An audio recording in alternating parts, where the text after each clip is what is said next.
6, we be in the mix with that rare candy paint job on the whip. I need food for the kids, money for the rent. Fuck a lockdown, baby, I can't do that shit. And I don't never vote, cause I'm fucking broke. And either way, I know the police ain't gon' leave me alone. On a plane by to visit Glen Rock, need crypto, told me I should bring the Glock with me. So I packed up my piece and I'm sliding. Cause we might get caught up in a riot. Middle finger Trump, middle finger Biden. Fuck a left, fuck a right, is you riding? Know you love to see it, dudes rocking. Ain't no politics, baby, we just talking. From the birds to the bricks, we be in the mix with that rare candy paint job on the whip. Who you with?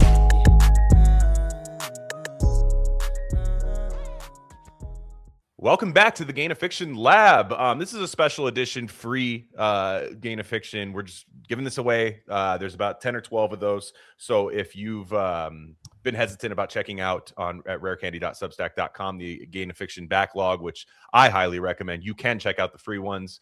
We've covered The Elementary Particles by Michel Houellebecq, Gravity's Rainbow. Now today's subject will be 2666. Those are all free episodes you guys can check out there. I'm excited to talk about this today.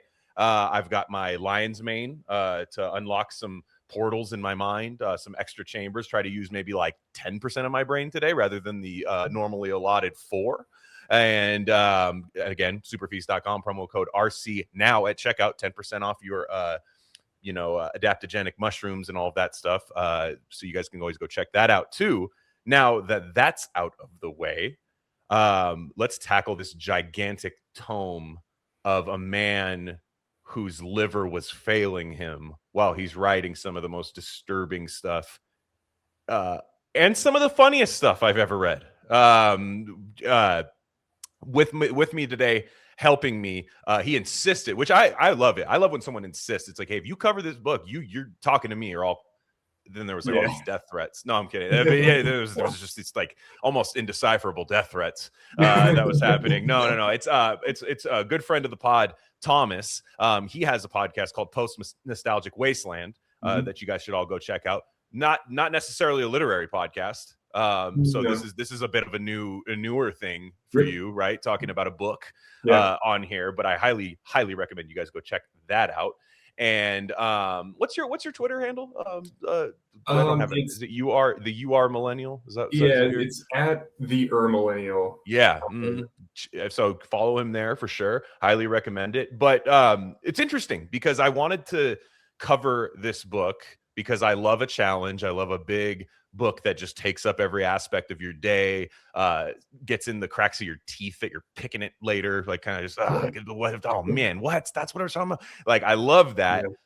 This is your words. You would say this is your favorite book ever.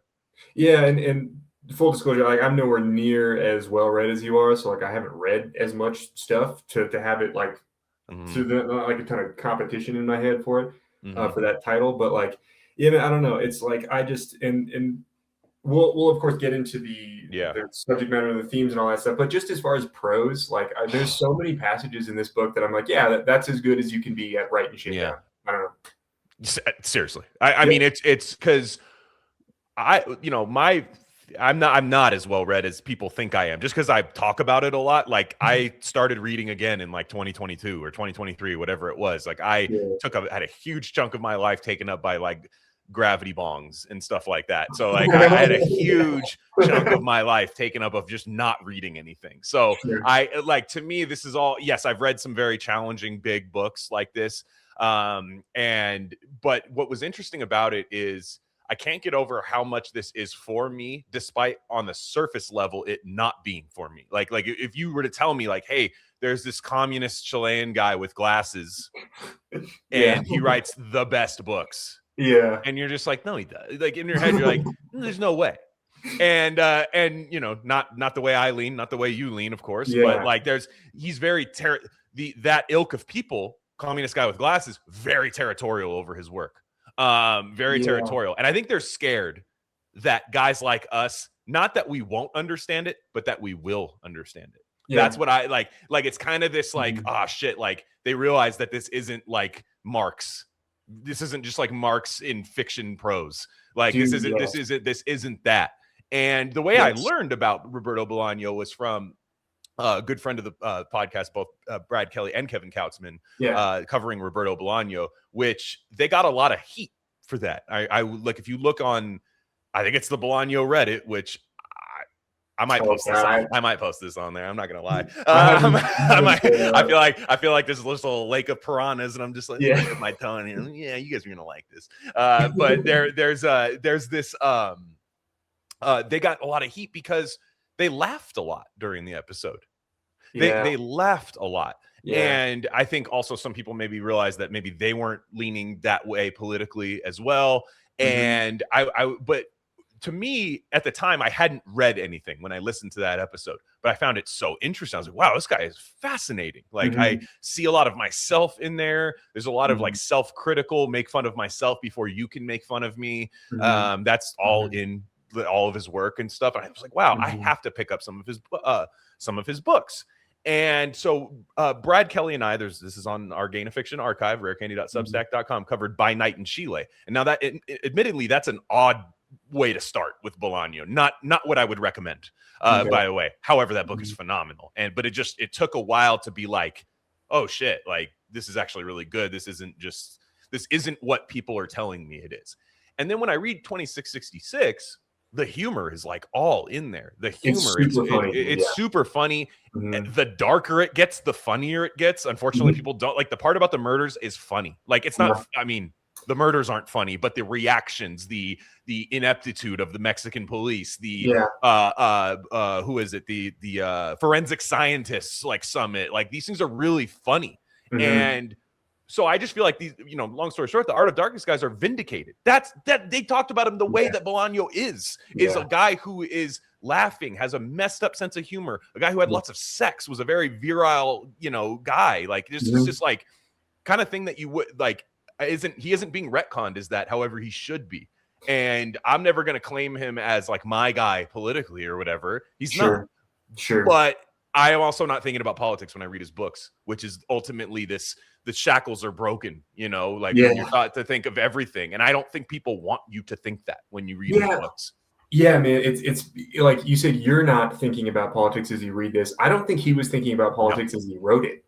Like I just don't think like, I mean, I'm really interested in what Bolaño was like setting out to do when he wrote this. But I think one thing that he was not setting out to do was like get you to embrace gay race communism or any political idea. You know what I mean? It's just, it's just not like what we're here to do. And it's like, I think this book is, among many other things, like a celebration of like the act of reading a novel. Oh my gosh. Like I think that's very like revered in his mind. And so yeah, dude, I think that's really interesting how like what you were saying about how leftists, they want it to be this kind of like secret knowledge, as though they're like Catholic priests in the 1400s who like they have exclusive rights to reading the Bible. They don't want anyone to just like get their dirty little fingers into this thing, because then like dickheads like us just show up and we're like, oh, this is pretty cool. And fucking like, rules, dude. Fucking rules. You're just like this. I understood it. That's the thing. I know I understood it.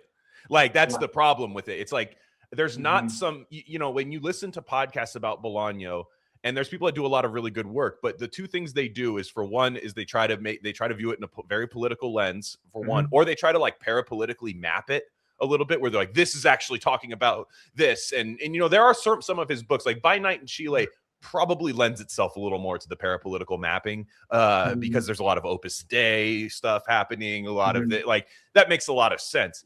However, like what a lot of people don't realize is like he does it in 2666, and I haven't read Savage Detectives, which admittedly that's probably a good idea to do, I think, before you read 2666, if you want the full completion aspect of it, because there's recurring characters. It's it seems like a spiritual sequel a little bit. I'm speaking, it's tough for me to say that because I haven't read it, but like in By Night in Chile, you have this priest who basically dives inside of his own work, becomes I think it's a novelist or a poet or something like that, and really when all of these like horrible political things are happening around him, and it's a scathing critique of that priest diving into his work rather than coming to terms about what he's actually doing in the world. Now, that being said, Roberto Bolaño was a guy who his whole life was doing this like infra realism, like poetry, like no true, real. He was a Trotskyite guy, and he was doing that for a long time until he had his kid. And then really the time clock, because he has a kid, and then not long after hopefully I'm getting these timelines correct, but neither here nor there, I think he gets that liver diagnosis of kind of his liver failing and immediately starts writing fiction. He's like, I want to make money. I want to do this. Though in these books, there's a critique of that guy who can't face the world and what's happening in the world and stuff. But there's also the kind of guy going like, why didn't I just start writing novels when I was like 22 and just fucking like, and just like that? It's more reward in his mind. He's like, he became less about the collective, in my opinion, and more about the extension of self, the children, the people around him that he could help. He could support his family. He could do all of these things and realize like that's what I should have been doing this whole time, while still holding. He's simultaneous. It's his yin and yang, right? It's a yin and yang aspect with him, where he's like, I still hate the way the world is from this angle, but also like at the end of the day, like, what do you like? What's gonna happen? Like nobody's as actually vigilant about it as I am. I find out that everybody is doing the Dostoevsky self-interest thing, even despite being part of this big collective thing. And then I realized like, hey, I should have done that too. There's a lot of that in his work, and I don't think a lot of people want to admit that. Yeah, I mean, it's like a lot of Bolaño is kind of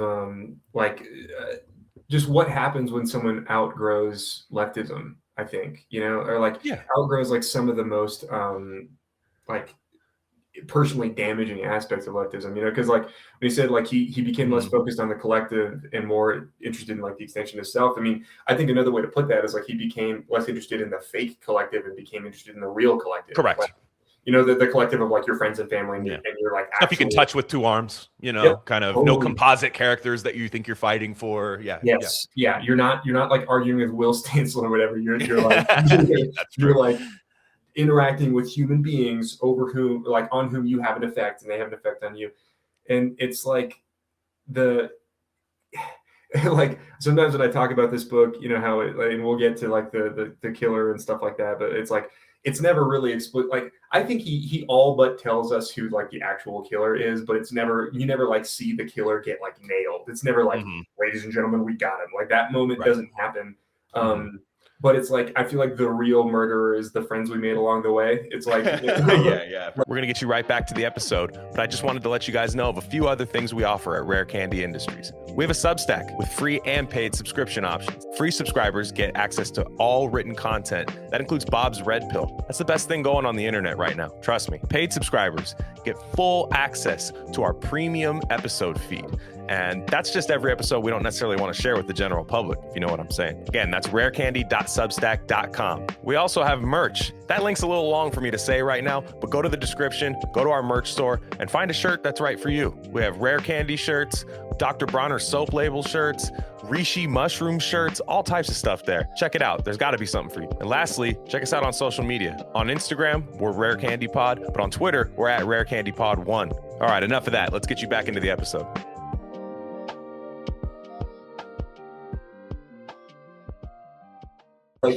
Because like as people are pursuing these answers they can't find, as the critics are pursuing Archibaldi, as people are pursuing the killer, it's like there's also just people like falling in love with each other and forming friendships, right? And like so it's like there's these kinds or just going batshit insane, like just like there's this like people's are like there's this kind of you're like it's this light out of the end of the tunnel. Thomas Pynchon's a lot like this too, where you're like okay, from the beginning of the book it's like we want to make sure this happens. We want to find out what's happening here. And then it's 600 pages of like people like shitting down each other's throat, quite literally. And like, and then they're like, what happened? They're like, oh, it's not worth finding out. Don't. It's like, don't. You wouldn't. Get it. Yeah. You wouldn't get it. And Bolaño, I believe this is an anti like, and I love this series of novels. I love detective fiction. I think he finds out like what men truly love, especially men of his era, love the detective fiction, love the true crime. I believe if he was still alive, he'd be writing just nonfiction true crime. If he was alive right now, like I just think he got obsessed with these Santa Teresa or I know Santa Teresa is not a real city, but the Juarez kind of border murders. He got really obsessed with that. And he writes this like, you think, and I'll get to this in the part about fate, which I think this really comes up where he kind of plants the seed for this, but you're ready for like this one character to be like, to rise up, right? You have Lalo Cura, you have Oscar Fate, you have all these people that you're like, oh, he's going to be the guy that really becomes the like almost clairvoyant detective and stuff. And he's like, by the time you get there, you're like, all right, here's the part about this. And you're like, oh. And you know, like, and then there's a girl that you have, the Rosa Amalfitano. You're like, oh, she's gonna be the girl that's like stalked by the murder and saved and all of this stuff. And you know, more maybe, but you're kind of like, oh, all right, let's get to the part about the murders. And you're like, oh, so that he does this kind of anti, you know, it's annoying now because everything's like anti-hero, anti-audience, everything's anti this. He's very pro reader in this. He's able to indict you in your love of reading about murders in true crime, but he's also able to reward you. The part about Archambaldi is one of the most rewarding things I've ever read in my life. Like that, if that was people say nothing gets solved. I mean, we learn about Archambaldi. That's what you really care about. Like you kind of really care about who he is. Like a lot of time, and he's like, see. Like, you know what I mean? Like he's like, this is, I told you this is why you're still reading. Like, you know, you're the critic. He turns you into the critic at the beginning, and he's so good at it. And you're just, and this is a dying man who had to put his own book down because the murders were driving him insane. He finishes it, which some people say he didn't. I disagree. I think he finished it. I'm really excited to get into it. Yeah, totally. So let's start at the beginning. Now, I will say we're going to cover this as it's written in terms of order. Now, I think it's kind of bookended in terms of the stories because these were technically supposed to be 5 separate novels in Bolaño's mind, from what I gather, which shout out to his publisher. This is the correct way to do it. 5 separate novels would not have worked. I mean, because especially when you think like the part about the murders was going to be like a novel, like that was going to be its own novel. Like he was trying to make money. He's like, I want to 5x my bag, which I don't think would have worked. I don't think anybody would have bought all 5 of these. Like not anybody, but I don't think to the degree that everyone bought this big doorstop of a book. I think that it's like Infinite Jest in a way where it's like more people will buy it and not even read it rather than the 5 separate novels because they'll just have it on their shelf and stuff. But the way to cover it, or the way to these stories are linked. 1 and 5, part 1 and 5 are very much like a continuation of each other. It's that, and then 2, 3, and 4, where you have Amalfitano, Fate, and the murders. That's kind of all one big thing. Now, if those were released as 2 novels, we might be talking there. You know, we might be cooking. However, this is the correct way to do it. These 5. So we will start with the part about the critics, which everybody tells you this is the slog part, which is kind of interesting. I love this part. I love this. I was hooked. I was hooked at the beginning. It's about reading. If you love reading, this is a perfect chapter. Like if you just it's like how, you know, it's like a rock song about rock and roll. It's a rap song about hip hop, you know, like it's one, like, it's for the real heads. Dude, I was like, I've been on a Tower of Power kick lately. Yeah, you know that Oakland, baby. Let's go. Oh yeah. Oh, totally. But like they just write songs about the genre of music they're playing. That's like all they do. And I'm like, that's such a sick way to do this. Well, because it was for parties. It was for party. Like it was like, okay, I want to go to like a funky party. So like the music's going to be about funk. Like it's meant to be, it's meant to be played in that setting. And like right now, reading about reading, like somebody's not going to write novels about reading novels right now because just not enough people are doing it. You know, so like we don't really have that right now. And by the way, I wonder if I have this right. The guy who did let's see, Victor Conti, I think that was his name. The guy that was in Tower of Power, he was the bass player. His name is Victor Conti. He ended up becoming Balco. He was a sports nutrition guy. Balco was like the steroid company that like that was a huge steroid thing for like Barry Bonds and all of these things. That guy was in Tower of Power. He was a bass player. It's fucking what a career, dude. Yes, like dude, you what put a down resume, you dude. put down the bass and you're like, I don't know where this is going, dude. Disco's eating us alive. Like what are we gonna do here? And then you go into he was the bass player on We Came to Play, a great album. And he and then in 2005 he goes to, I think he went to jail for running like a steroid ring called Balco, which was a Bay Area thing. I mean, the guy's a Bay Area legend. So that was pretty funny. Just died like 6 months ago. RIP, I guess. Yeah, I don't know. You're into steroids, yeah, and steroids and funk. Yeah, if you're into steroids and funk, we really lost. That's really crazy. That's really crazy. So so we have 4 critics here. And like again, a lot of people just seem to say like, yeah, just get through that part, and then it becomes amazing. And I didn't want it to end personally. Pretty much all of these parts, like you're kind of blue balled a little bit, but in a way that you know it's all going to be for the right thing later. You're edging. He's edging you. He's not blue balling. There's a search from these 4 critics. They are searching for this guy named Arcimboldi, right? Benno von Arcimboldi, who, that name doesn't make sense. Just in terms of like, you're just not going to get like a German Italian guy. Like it doesn't make sense. And he's this mysterious man. There's no pictures of him, I don't think. He's always like tapped on to be like speak at some university that he never shows up at. These 4 critics, the story is told about how they all linked up over Arcimboldi. And I really love one of the first things, I believe it's like literally like page 6 of the novel, is when we talk about Pelletier, one of the critics, page 4 of the novel. And it just reminds me of like when books like kind of bookmark a time in your life. And I just really like thought it was powerful. And this is like one of the first paragraphs and again, paragraph is a very interesting word for Bolaño, because it's just a sentence that goes on for 3 pages and it doesn't matter. You're not going to read it and go, holy commas, Batman. Like if you're doing that, put it down, because he's in control. He's in control, and you are nothing. You are a reader, and you are there for the ride, and you will eat what's in your piggy trough. So he said, so this is just a great paragraph to me. Then Pelletier could think back on the day when he first read Arcimboldi, and he saw himself, young and poor, living in a chambre de bon. I hope I said that right. Sharing the sink where he washed his face and brushed his teeth with 15 other people who lived in the same dark garret, shitting in a horribly and notably unhygienic bathroom that was more like a latrine or a cesspit, also shared by the 15 residents of the garret, some of whom had already returned to the provinces, their respective university degrees in hand, or had moved to slightly more comfortable places in Paris itself, or were still there, just a few of them, vegetating or slowly dying of revulsion. He saw himself, as we've said, ascetic, and hunched over his German dictionaries in the weak light of a single bulb, thin and dogged, as if he were pure will made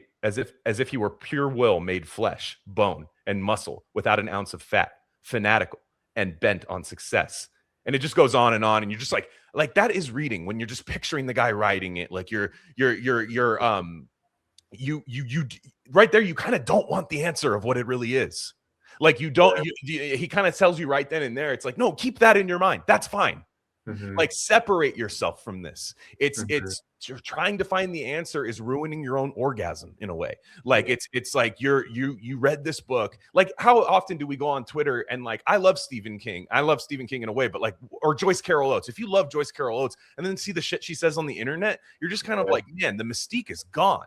Now, you can find a way to laugh at that and make it really funny, but for the most part, you're just kind of like, man, I kind of liked when it was just me in the novel, and it got to get my mind accelerated and going. And I'm sure Bolaño was like, look, I'm not as cool as my books, like, and there's no way I can live up to what I put on the page. That's what I'm on this earth to do. So the more you find out about me, maybe the less you like me. Now, I personally think it's the other way around, but I can see these people who academically study this person, like, do they still like it?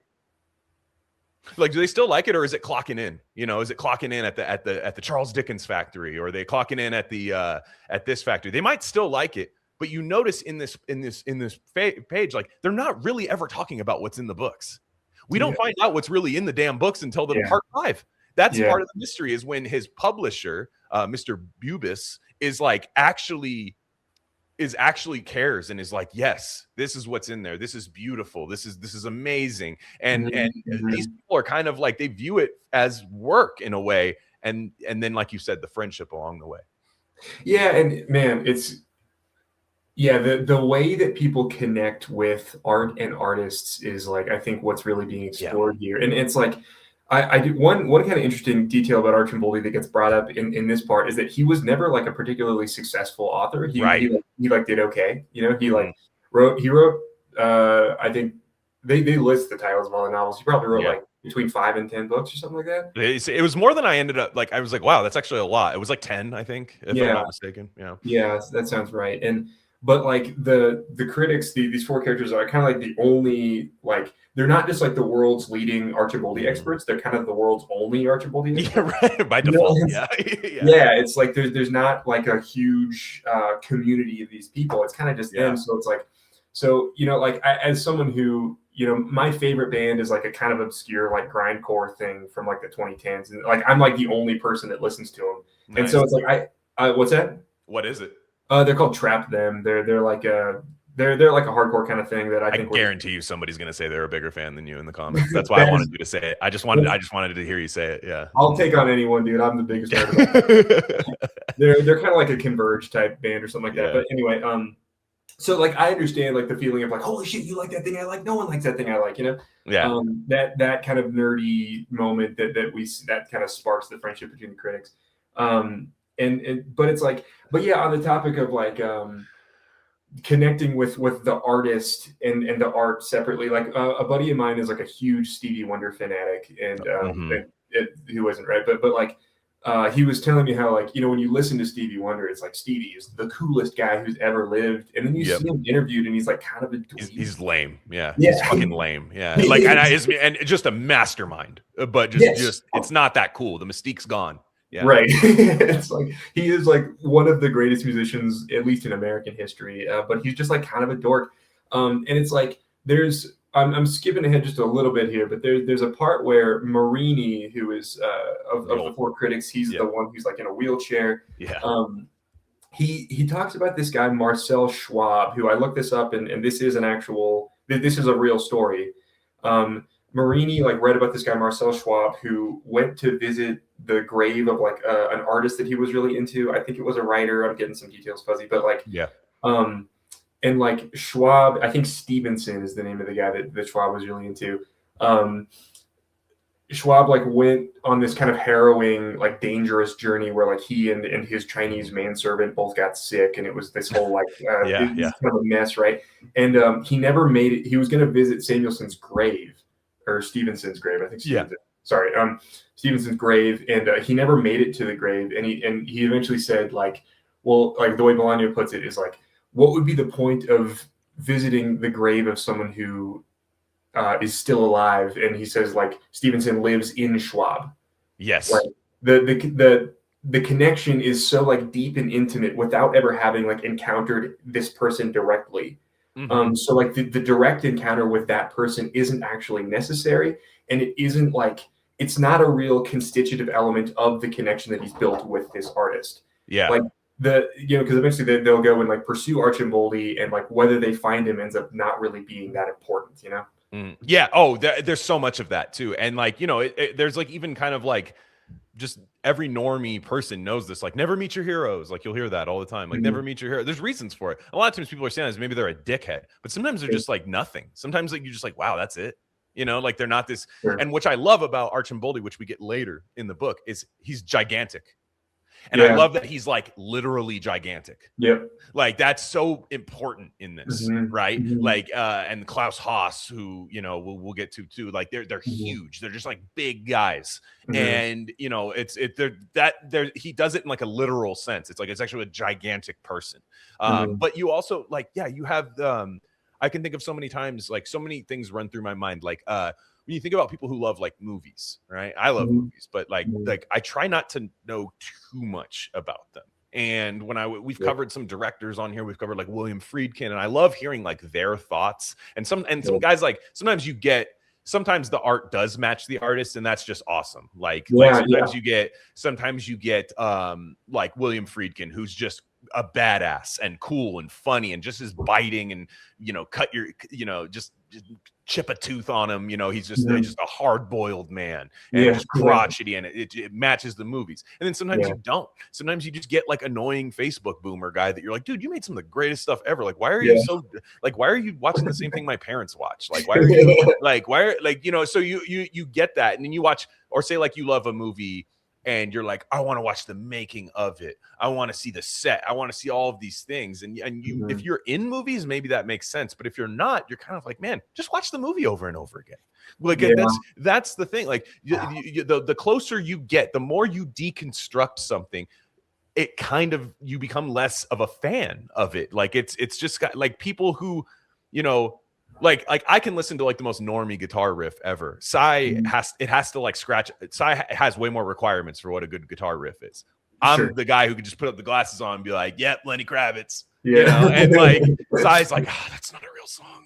That's not real. I want to fly away. That's not real. That doesn't work. Like he'll say that. And I'm just like, yeah, it does. Because it reminds me of being in a Nissan Xterra with like a Sobe. Like that's why it works. But to him, like there's all these equations happening of like a guitar player, and it's not bad to be that way, but that's kind of a bit of a warning. Like it's like, hey, you're allowed to just sit there and let the art wash over you and interpret it any way you want. And it can be yours. There is no more intimate bond, especially in books, than reader and author. Like when you watch a movie in a movie theater, there's still kind of subconsciously an audience around you. So like you are still thinking of the people by you a little bit, right? If you're listening to music, a lot of times, like you can hear it, like or whatever. Like if you're in your car, that's different. But if you're at there's the reason some white people won't say certain lyrics in certain songs, right? Like there's just like there's you are still conscious of the people saying like that guy listens to Katy Perry. What a fucking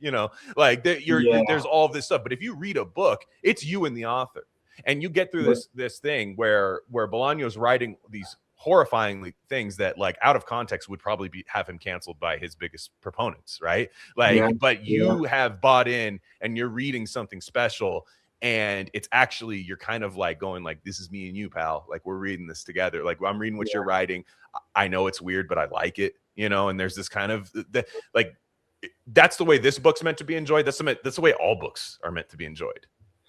Yeah, I think that's a lot of what Bolaño is trying to tell us with this section, with the whole book, but I think with this section probably most directly.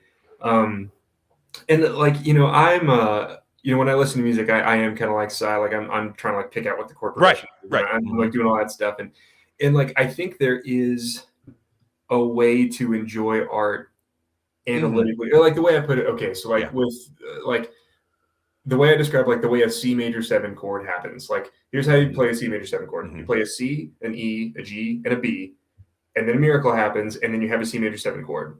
And so it's like I'm all about like the analytical, like, okay, these notes interact in this way to make this chord, but also there's this like magical, unexplainable phenomenon that's always taking place. And I feel like as long as you don't lose that, you can continue to like love it in I don't know, the right way. I'd say that there's like a right way to love something, but like there's a way you can be too analytical and not like magical enough. Like the analytical stuff can get in the way of the magical, but they can coexist too, I think. Sure.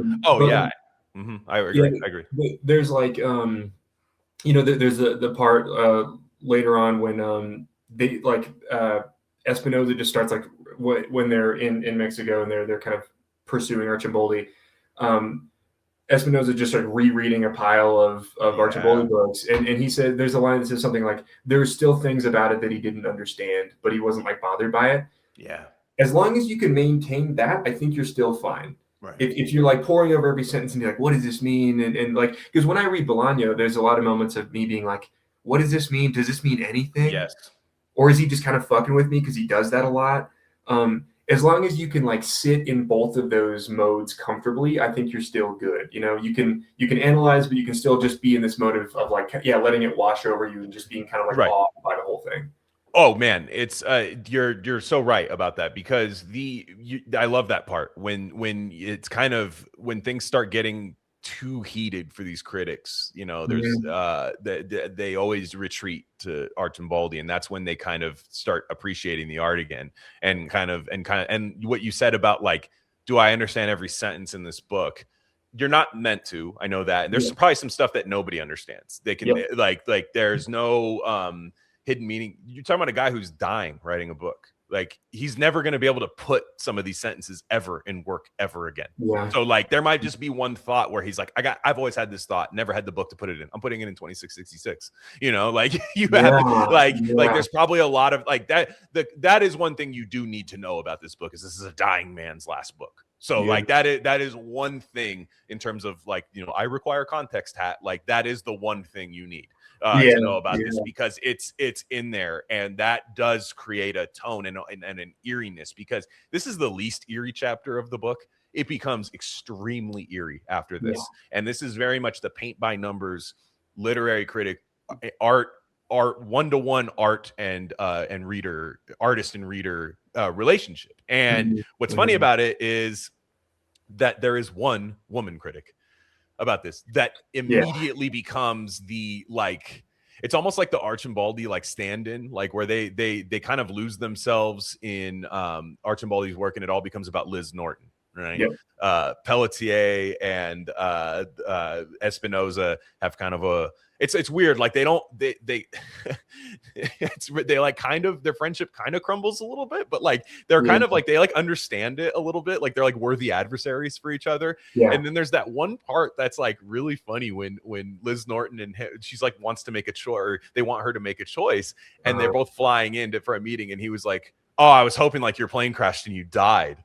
And it was like, what? He's like, yeah, I don't know why I thought that. That's fucked up. Like he was like, whoa, wait a second. Like it's like really like jarring, because you're like, these guys are being good sports about this, you know, and like you're kind of like, oh, that's pretty good. Like, he's like, you're stronger men than me for sure. And then you get that one like real like spaz moment of like, oh, she fucking dies, and you're like, oh man, like it's just a total like nerd rage, like spaz out. Relatable, and it's really funny. Ultimately, spoiler alert, the crippled dried sponge of a man gets the girl. Hey man, love wins. That's amazing. Sorry, literary cell. You know, the crippled Noam Chomsky Wojak guy gets the like it's literally the babe, wake up, it's time for your thing meme, like like the big titty girl, and like just the like complete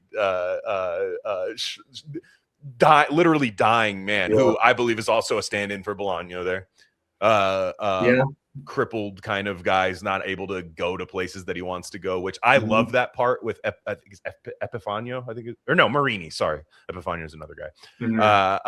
Marini, he can go to less and less of these like really dry literary things where people don't even really want Archambaldi. They want kind of like new page turner novels that they want to talk about, or they want to talk about stuff from like 800 years ago. It's like that's kind of the dichotomy of these literary medias, and Marini can go to less and less of them, but you notice he's understanding more and more of like what this is. So he's able to divorce himself from that literary hub that you know, and it just kind of reminds me of like when I go on like Instagram or whatever, and I just see people like standing with a book and like talking about it. I'm like, God, this doesn't really make me want to read it.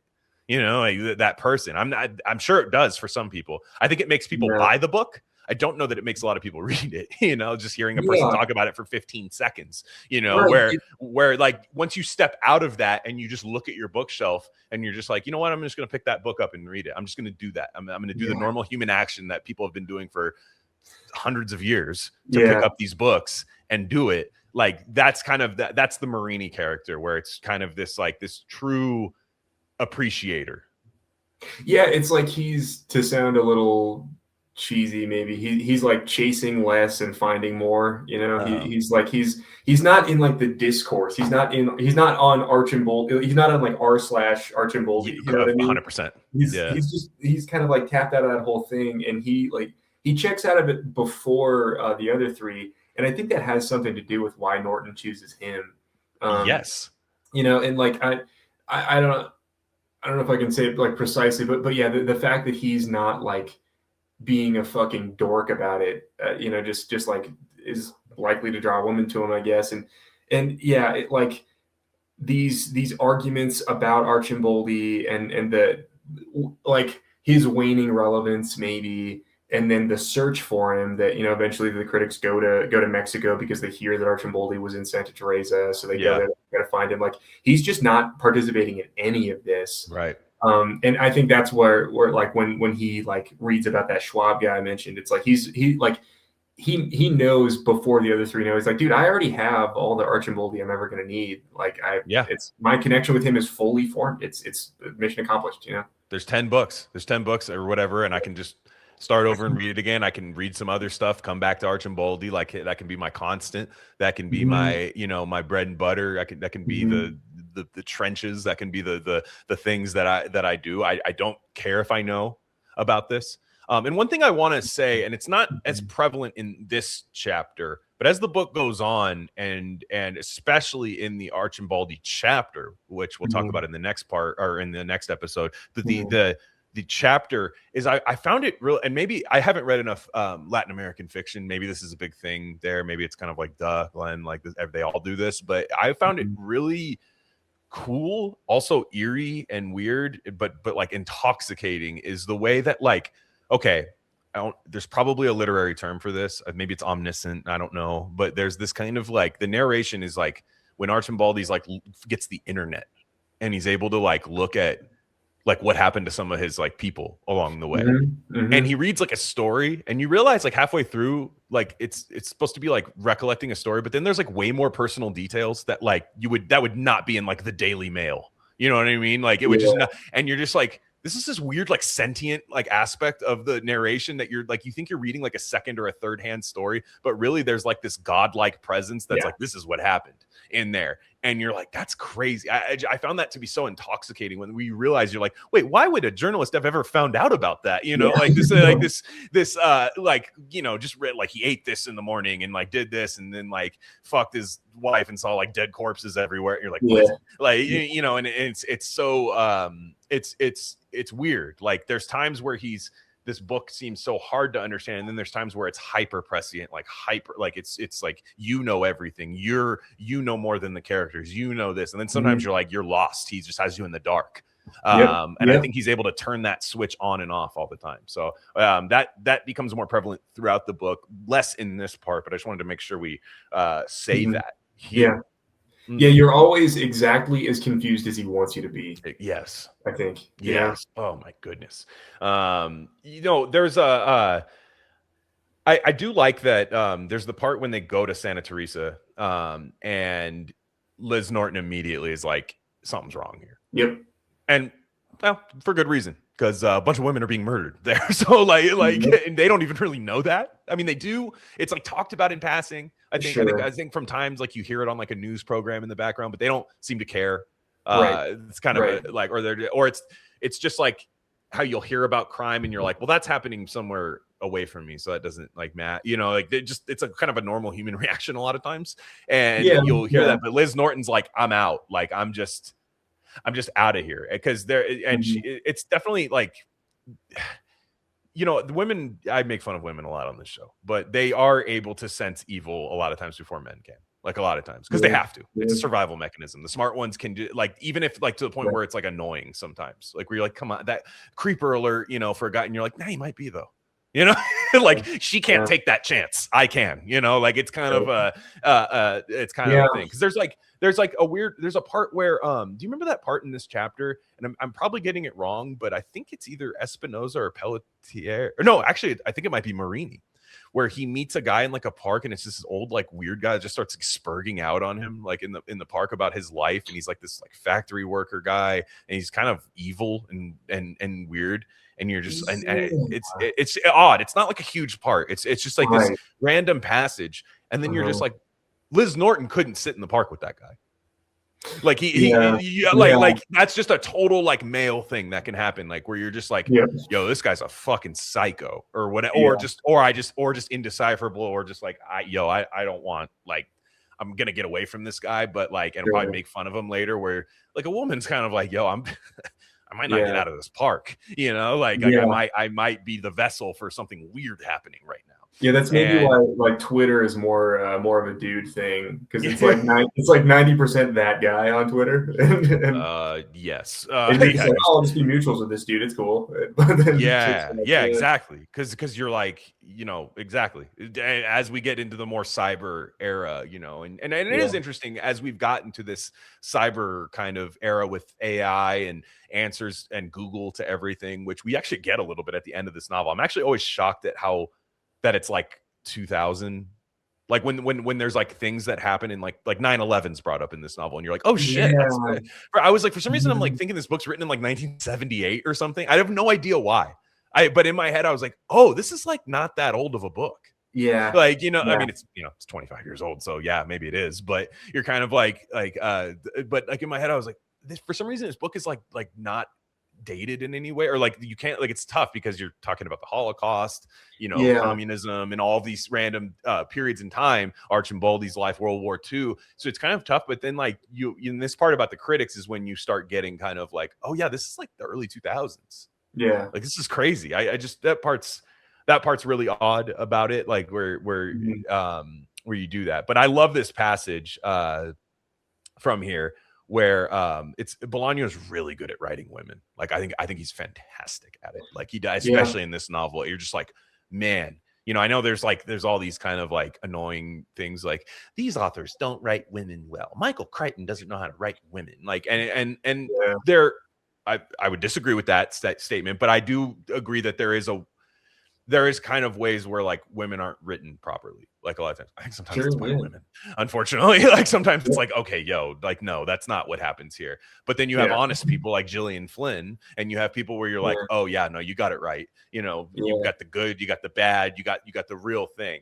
And yeah, but he writes about Norton, where he says this is something she'd been told once when she was a student, and she loved it, although it didn't make her read William James then or ever. For her, reading was directly linked to pleasure, not to knowledge or enigmas or constructions or verbal labyrinths, as Marini, Espinosa, and Pelletier believed it to be. So now Marini's actually like on that path as an old man, right? He was a mhm, word cell. He was a process mhm, guy for all of these times. And that's why they mhm. ultimately end up together, in my opinion. And I think Yeah, you agree yeah, as well. you're But I just love this kind of like, it's like a backhanded, like on the surface, it sounds like a backhanded compliment to Liz Norton. Like, she reads for the pleasure of it, because yeah, she doesn't understand like this. You realize like, no, that's the goal, actually. Like, yeah, that's yeah, you've reached a nirvana. Like, reading Nirvana at that point is when yeah, you don't want to, any step you take beyond that, you can do it. Like you said, there's always that balance. Like, when you find yeah, that, like, there's always that balance you can have. But it's, if you don't actively try to keep that balance, you will get lost in like boring, and it just becomes another job. It just becomes like, Grok, is this real? Grok, is this real? Like, you're just doing mhm, that after a while, and you're just trying to find out more and more about something and taking the mystique away for it. yeah, Like in By Night in Chile, the priest has, he says a lot of times, like, he kind of wish he wrote more for pleasure a lot of times. And that on the mhm, surface, that, and even below the surface, it's kind of a backhanded, like, you pussy, like, you're scared to face the world. yeah, You're this guy who's doing all these atrocities in the world, but you want to find pleasure in these things. But also, it's kind of like, hey, like, that is the goal. Like, you should write for pleasure. Like, you yeah, should write for pleasure. You should read for pleasure, because this is a yeah, dying man. This is a dying man. People don't die and say, I wish I worked more. I wish I got smarter. I wish I studied more. Like, when you're dying, mhm, that's not a thought you have. yeah, yeah, man. It's like I I think Bolaño's doing everything in his power to make us read like Norton. I I agree. think that that's like, it again, this book is trying to do a lot of stuff, and that's certainly not the only thing it's trying to do, but like I think like toward the end of it, my favorite, probably my favorite part of this entire book is in this section when, like, basically, okay, so they go to Santa Teresa and they kind of just start like dicking around. They're just like chilling hard in Mexico after a while. Like Mhm. Espinosa's like Yeah. rereading a bunch of Archibald Yeah. books. He's also like banging some rug merchant. That's right. That's The right. chick, I forgot about that. he just like Yeah. falls in He's love just with the chick. buying the brother like candy every day. And the Yeah, brother's like, cool. Sounds good. Yeah, no, Yeah. he's just Go like, ahead, take her. This is great. Yeah. like this works, dude. Yeah, but Yeah. but like Norton's doing whatever the fuck she's doing. And there's a part where like, so yeah, they do realize that like something is seriously wrong in Santa Teresa, and like the throwing a bunch of stuff out here. Like I do think this book has my favorite dream sequences in all of fiction. Yeah. Like I love the way like Bolaño is so good at capturing the feeling of the surreal, like not the fantastical, not the unreal, but the just not quite real, you know? And like when he writes dreams, he's so good at capturing like dream logic, how like it'll be, you know, someone's like standing at the end of a hallway and they're saying something, but you can't hear them even though they're like close enough. You know, like just the way dreams are odd is something that Bolaño is so able to like perfectly capture. And there's a part when like they have these really fucked up dreams, and like Espinosa has a dream where like he can't read. You know, he's like not reading as well. Norton has a dream about like an oak tree that can't ever like solidify. It's like it can't ever like root itself in the ground. And there's all these kind of uncomfortable things happening. There's like a large body of water, and I think Pelletier has a dream where there's like a large body of water. I forgot about that. Yes. This like obelisk comes out of it. It's like really odd. Some of my favorite shit in the book. But there's a moment where like something shifts in Santa Teresa where basically they all realize that they're not going to find Arcimboldi. Like it just hits them on some level, and the dreams get more pleasant. Like they'd still get like weird, but they're not like really disturbing in the same way. And so my favorite part of the whole book is Espinosa's just like he's rereading one of the Arcimboldi books, and he tells Pelletier, he's like, you know, we're not going to find him, right? Like we're not going to find Arcimboldi. Yeah. And Pelletier's like, what? Do you not think he's in Santa Teresa? And Espinosa says, no, he's here. Like he's for sure here. We're just not going to find him.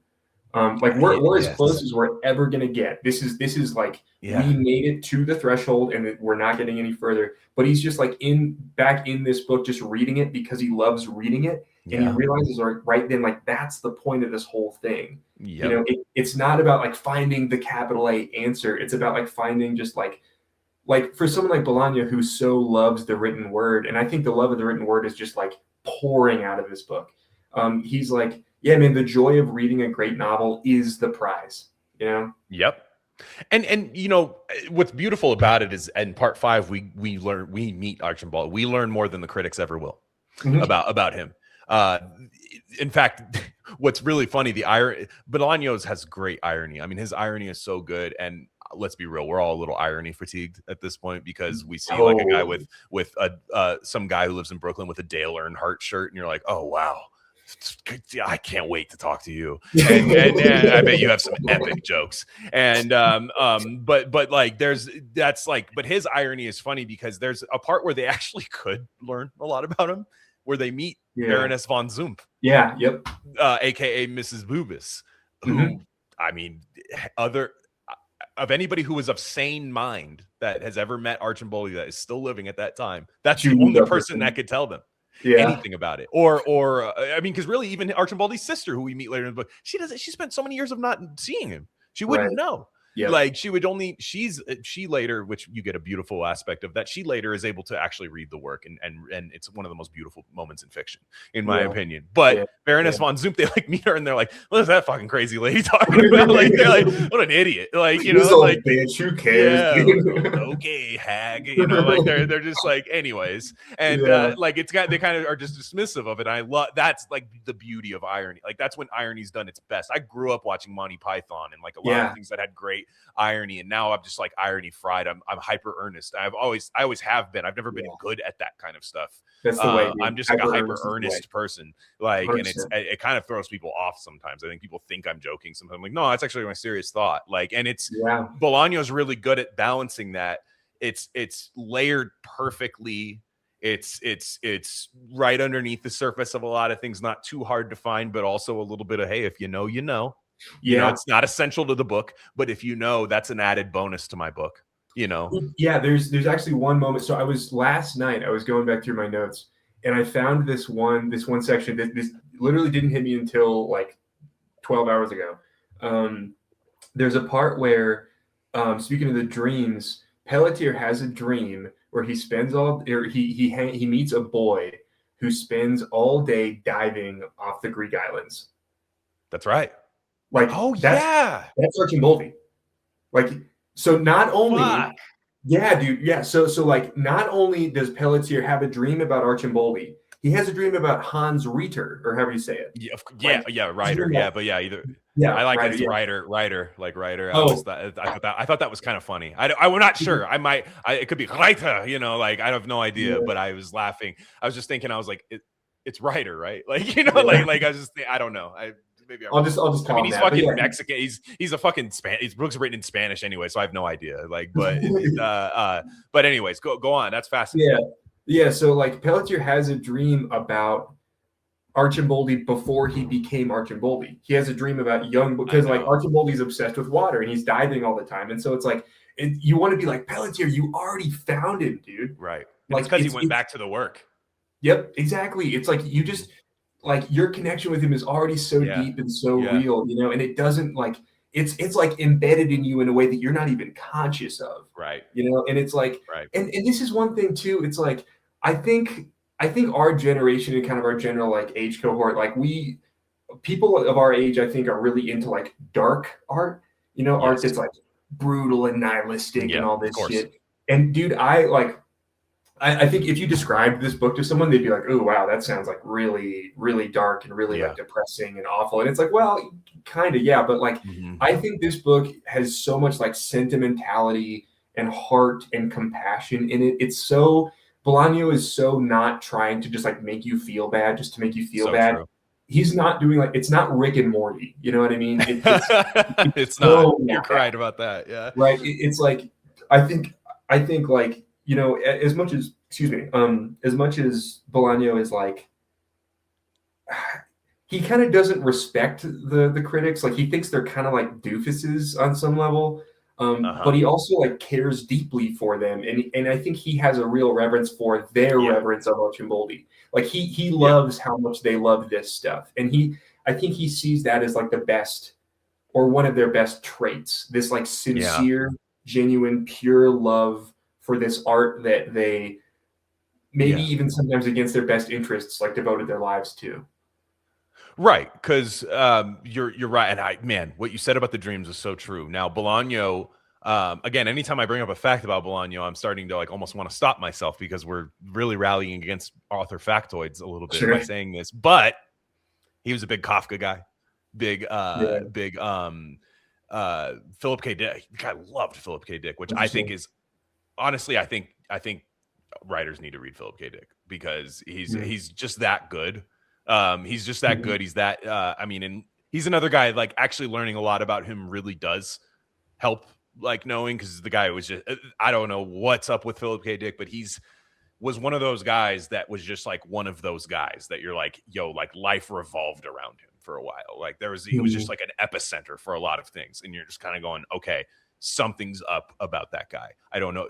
Everybody has their theory. CIA, this and that. I think it's straight up like I believe 100% of the Valis Pink Beam story. I'm a serial believer of what he saw. I'm like, yo, that's correct. What he did. But the dream sequences are like Kafka and PKD combined, where life is happening in those dreams. You can choose not to interpret them if you don't want to. You can ignore them, and maybe things will be all right. You might keep having that dream, and it might keep eating at you. But you can also just go, that's just a guy diving off a cliff, like whatever. Maybe I'm falling off the precipice myself. Like you can do that if you want. He's like, but there is something happening in there. Like these aren't nothing.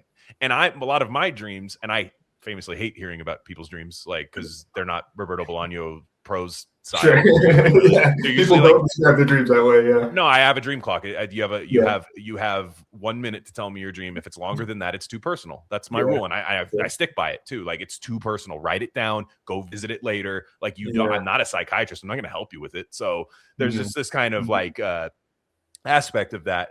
But there's clearly something. A lot of my dreams are really frustrating.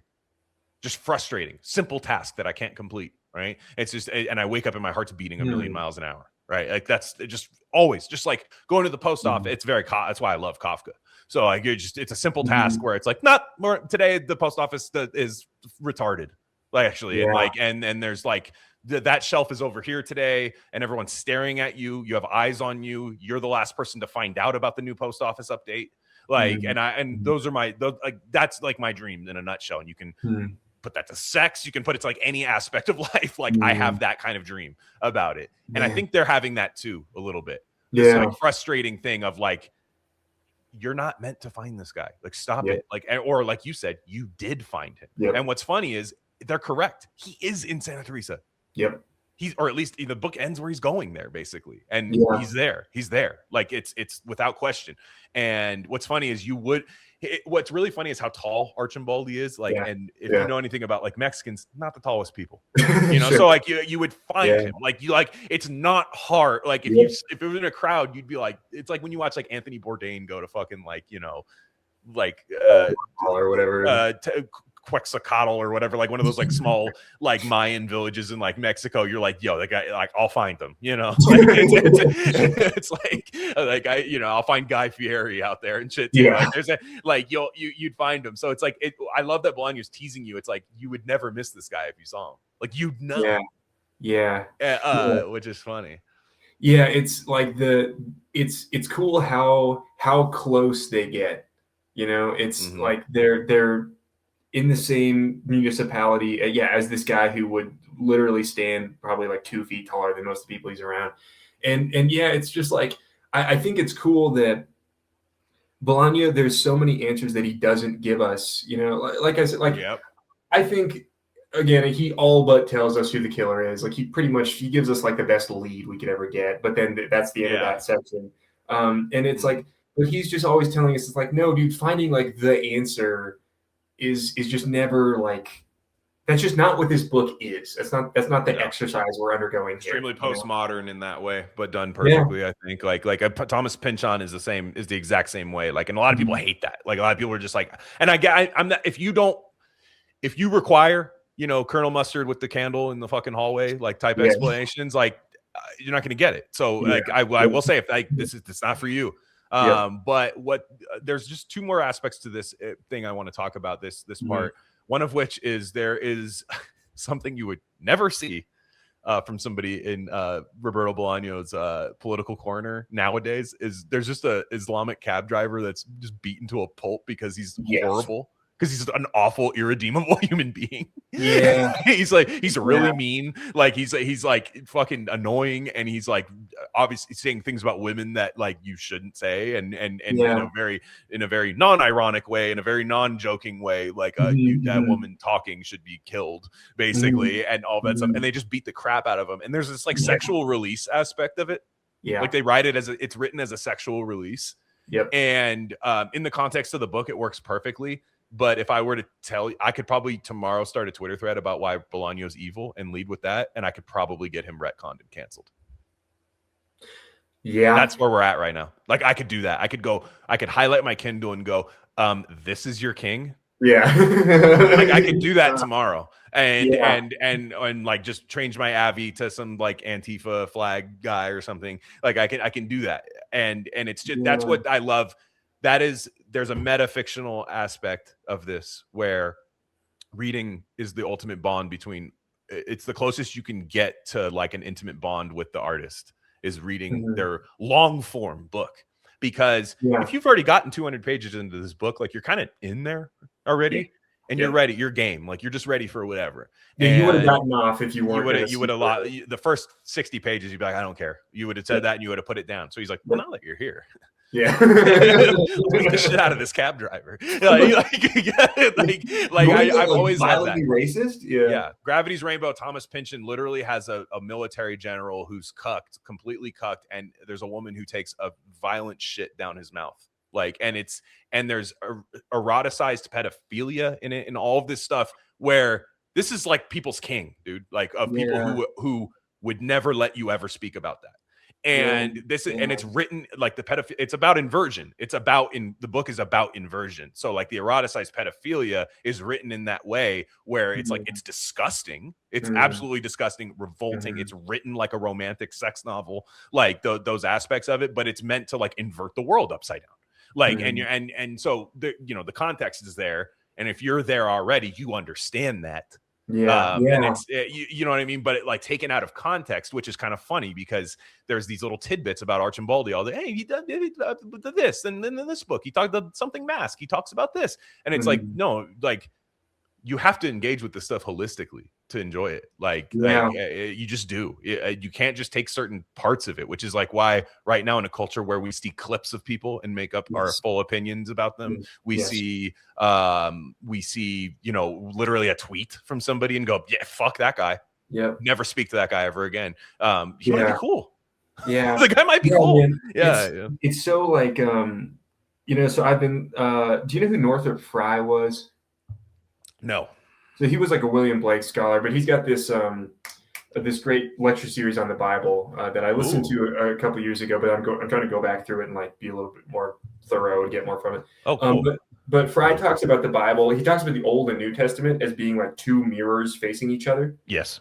That they're just like the constant interplay between the two. It's like the Bible is like so interconnected. Like actually, the church I go to, one of the worship leaders there, he says. A little bit of scripture can be a dangerous thing. You know, I mean, like, you see it day by day. Yeah, for sure. Totally. Yeah. It's like if you take this little passage out of Romans or whatever, it's like it almost doesn't mean anything unless you talk a bunch about Jonah and you talk a bunch about Noah or whatever the hell else. And it's like the way Bolaño writes, it's so interconnected. Man, it's like, damn, dude. Yeah, like the way we police artists these days is almost always. Like the mechanism by which we do that, the way we like get them is we take something out of the context it was written in, and then we make it basically devoid of meaning, and then we attack that thing that is now devoid of meaning. With Bolaño, it's like almost none of this means anything if you just read like a page out of this book. It's just like what the hell is any of this, you know? All anybody tells you about this book is that there's murder after murder described to you. And you're just like, wait, okay. No, that happens. But it's way more than that. It's exponentially more than that. The experience of it, like, and it is sad. It's a satisfying book if you allow yourself to be satisfied by it. If you just try, if you trust the plan.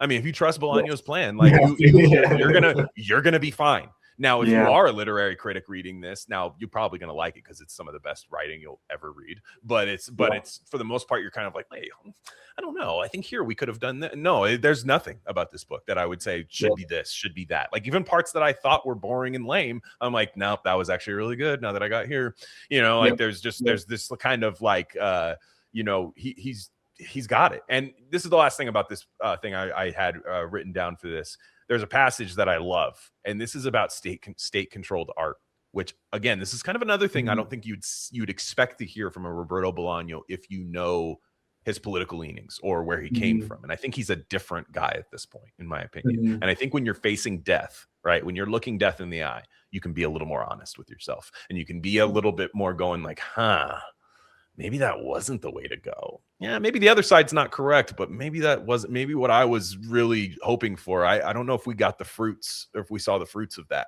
very well because, you know, Bolaño's politics, like I know in America, like, you know, we can get really super into politics. Like this side takes over, this happens, and this side takes over and this happens. So like, it's really important. And look, there's a lot of truth to that.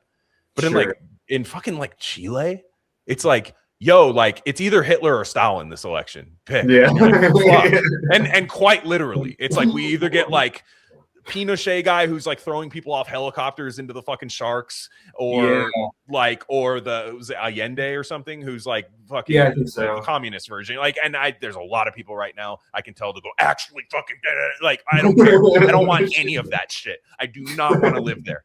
Like none of like Latin American politics are not American politics. So when you find out somebody who's like a communist in Latin America, it's a little different than being a fucking guy from Portland here is all.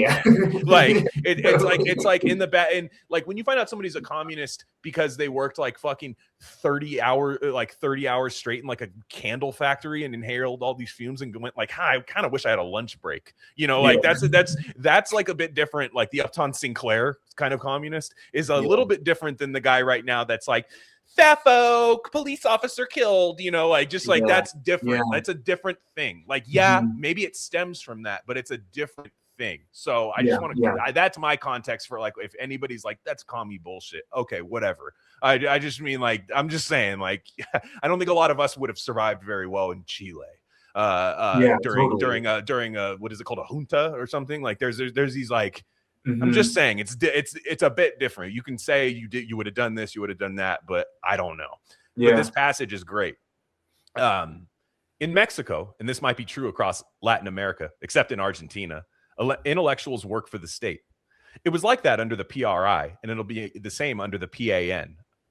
The intellectual himself may be a passionate defender of the state or a critic of the state. The state doesn't care. The state feeds him and watches over him in silence. And it puts this giant cohort of essentially useless writers to use. How?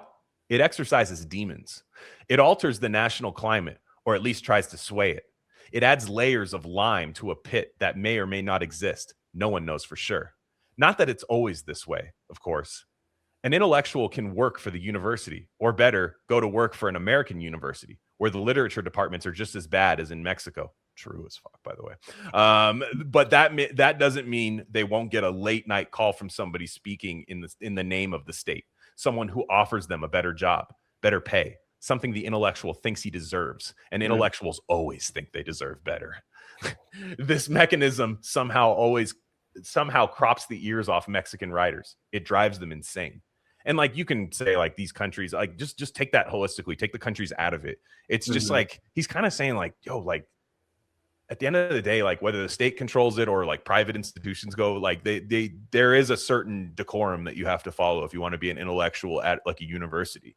And there are these people that constantly require the institution to do their job. Like I've like there'll be a guy like who I think is really cool that works like a podcaster or something, and they'll have like a huge following, but they still feel the need to work for like the Daily Wire or something. And I'm like, dude, what? Like fucking, if you had your own thing, like I guarantee you'd make a shit ton of money. Like, like, but like it's kind of this like, I think Bolaño is like just saying like maybe you can try to break off a little bit, like because even if you're in America where you're free, like go try to teach at a university and think about how you're free to talk. Like we've seen that doesn't work. Despite having the First Amendment, despite having law that like allows this, like go ahead and try. It doesn't happen, and I love the idea where it's like if you can fight over the state versus private institution, but like somebody's always trying to censor you. So try to just do you, I guess. And again, you can go insane trying to fight between that dichotomy rather than just putting your head down and working. Yeah, it's almost like that. Man, yeah, it's very true. Like intellectuals always think they deserve better. I think there's something very real there. I think like what a great line. Yeah, what a great line. He's so good at ripping on like his people, like himself too, like literally him. Yeah. Mm-hmm. Like literary dorks. He just has their number completely. Ooh, yes, he does. And so it's like, but I think part of that, it sounds like maybe what he's outlining is the intellectual kind of thinks, oh, if I just get enough prestige, if I just climb high enough up this ladder, then I'll be able to do whatever I want. And he's like, no, dude, the ladder itself is like what's keeping you from doing what you want. For sure. And so he's like, fuck it, dude. Just write a crazy 900-page novel. Who's going to stop you? And talk amongst people that like you can talk to, and like it isn't like okay, you might get that because like, by the way, this is previewing into the fucking next chapter, the next book, which is about a professor who goes insane. Yes. So like you're thinking like, okay, like, so he kind of like he's kind of foreshadowing to the next chapter a little bit where which is really, really interesting. That just popped into my head right now where I'm just kind of going, wow, like that's super interesting. Cause there's this like, I don't know if this really, but during this whole book, there's I don't think these two writers have a lot in common other than both writing like 900-page books from time to time. But Samuel Delany wrote a book called Dahlgren, which is, I consider incredible, kind of ends in the same anti-satisfaction way, like, but is ultimately really satisfying. Stays with me forever. It's like a homeless kid or something. Yeah. He's like basically going to like this weird dystopian anarchist colony, and what happens to the kid in there, and again, this isn't going to spoil anything because I don't really think you can spoil that book. Also disgusting, gross, gay, like gay communism, like dick sucking happening the whole time, but it's intoxicating, very funny too. Yeah. Kind of self-critical in a way. But dude, that book is crazy. Like he writes, like the way it's printed, you have to like follow the paragraphs in like a puzzle on the page. It's fucking weird. But I loved it. I absolutely loved it. But there's a part where this guy, the kid who doesn't really know anything, he's like, I'm not very talented, but he wakes, and this goes back to the Bolaño dream thing. But there's this dream horror, and it's one of the scariest depictions of dreams I've ever read in a book, because it's totally my psyche, unfortunately. There's this guy, the kid writes this book, or has written poetry that he doesn't remember doing. And they're throwing these huge like Gatsby parties for him, for this stuff, and he knows in his head, and he's like, I didn't do this, but I mean, he's starting to kind of buy into the bullshit a little bit. He's like, yeah, I mean, fuck, if they're saying I wrote this, like, yeah. And it's almost as like a self-defense mechanism of like, yeah, I mean, I really don't want to come to the grips with the fact that I didn't write this. But there's one poet guy there who just goes like, yeah, I don't like, maybe you did write it. He goes, but this is gay. This is bad. Yeah. And so it's like this old new level of horror is like, okay, maybe you did write it, but it sucks. And these people have just never read poetry before. And like, I'm on to you. Like your deepest suspicion was confirmed by somebody across the room and stuff. And that's like, I get that.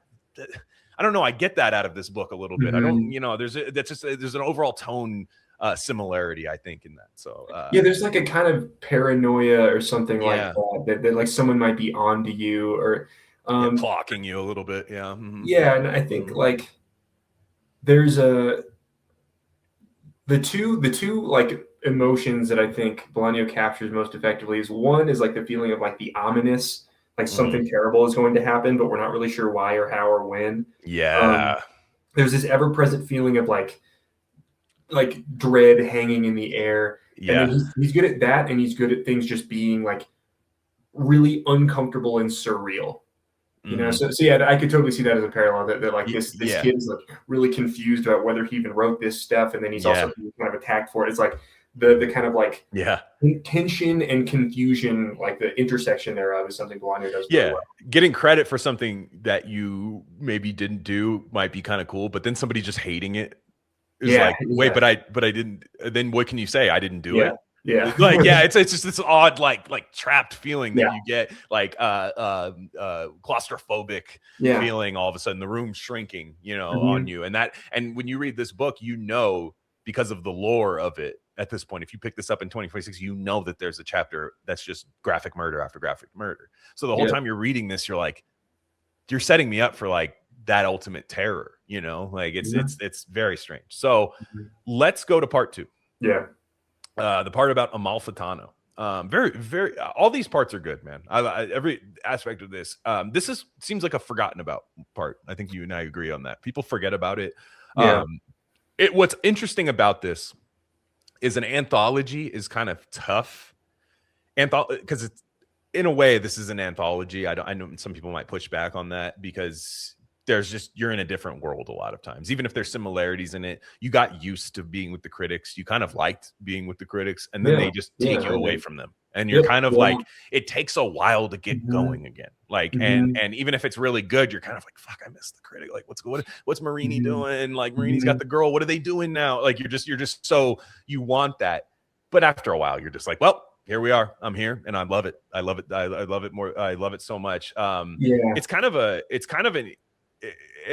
It's very eerie. This is when we start getting a little Lynchian, and then the next part just is full on David Lynch, in my opinion. A lot of parallels to David Lynch. There's outright references to him, but then I think there's, in the part about the murders, there's a very Laura Palmer story that I'd like to talk about in there.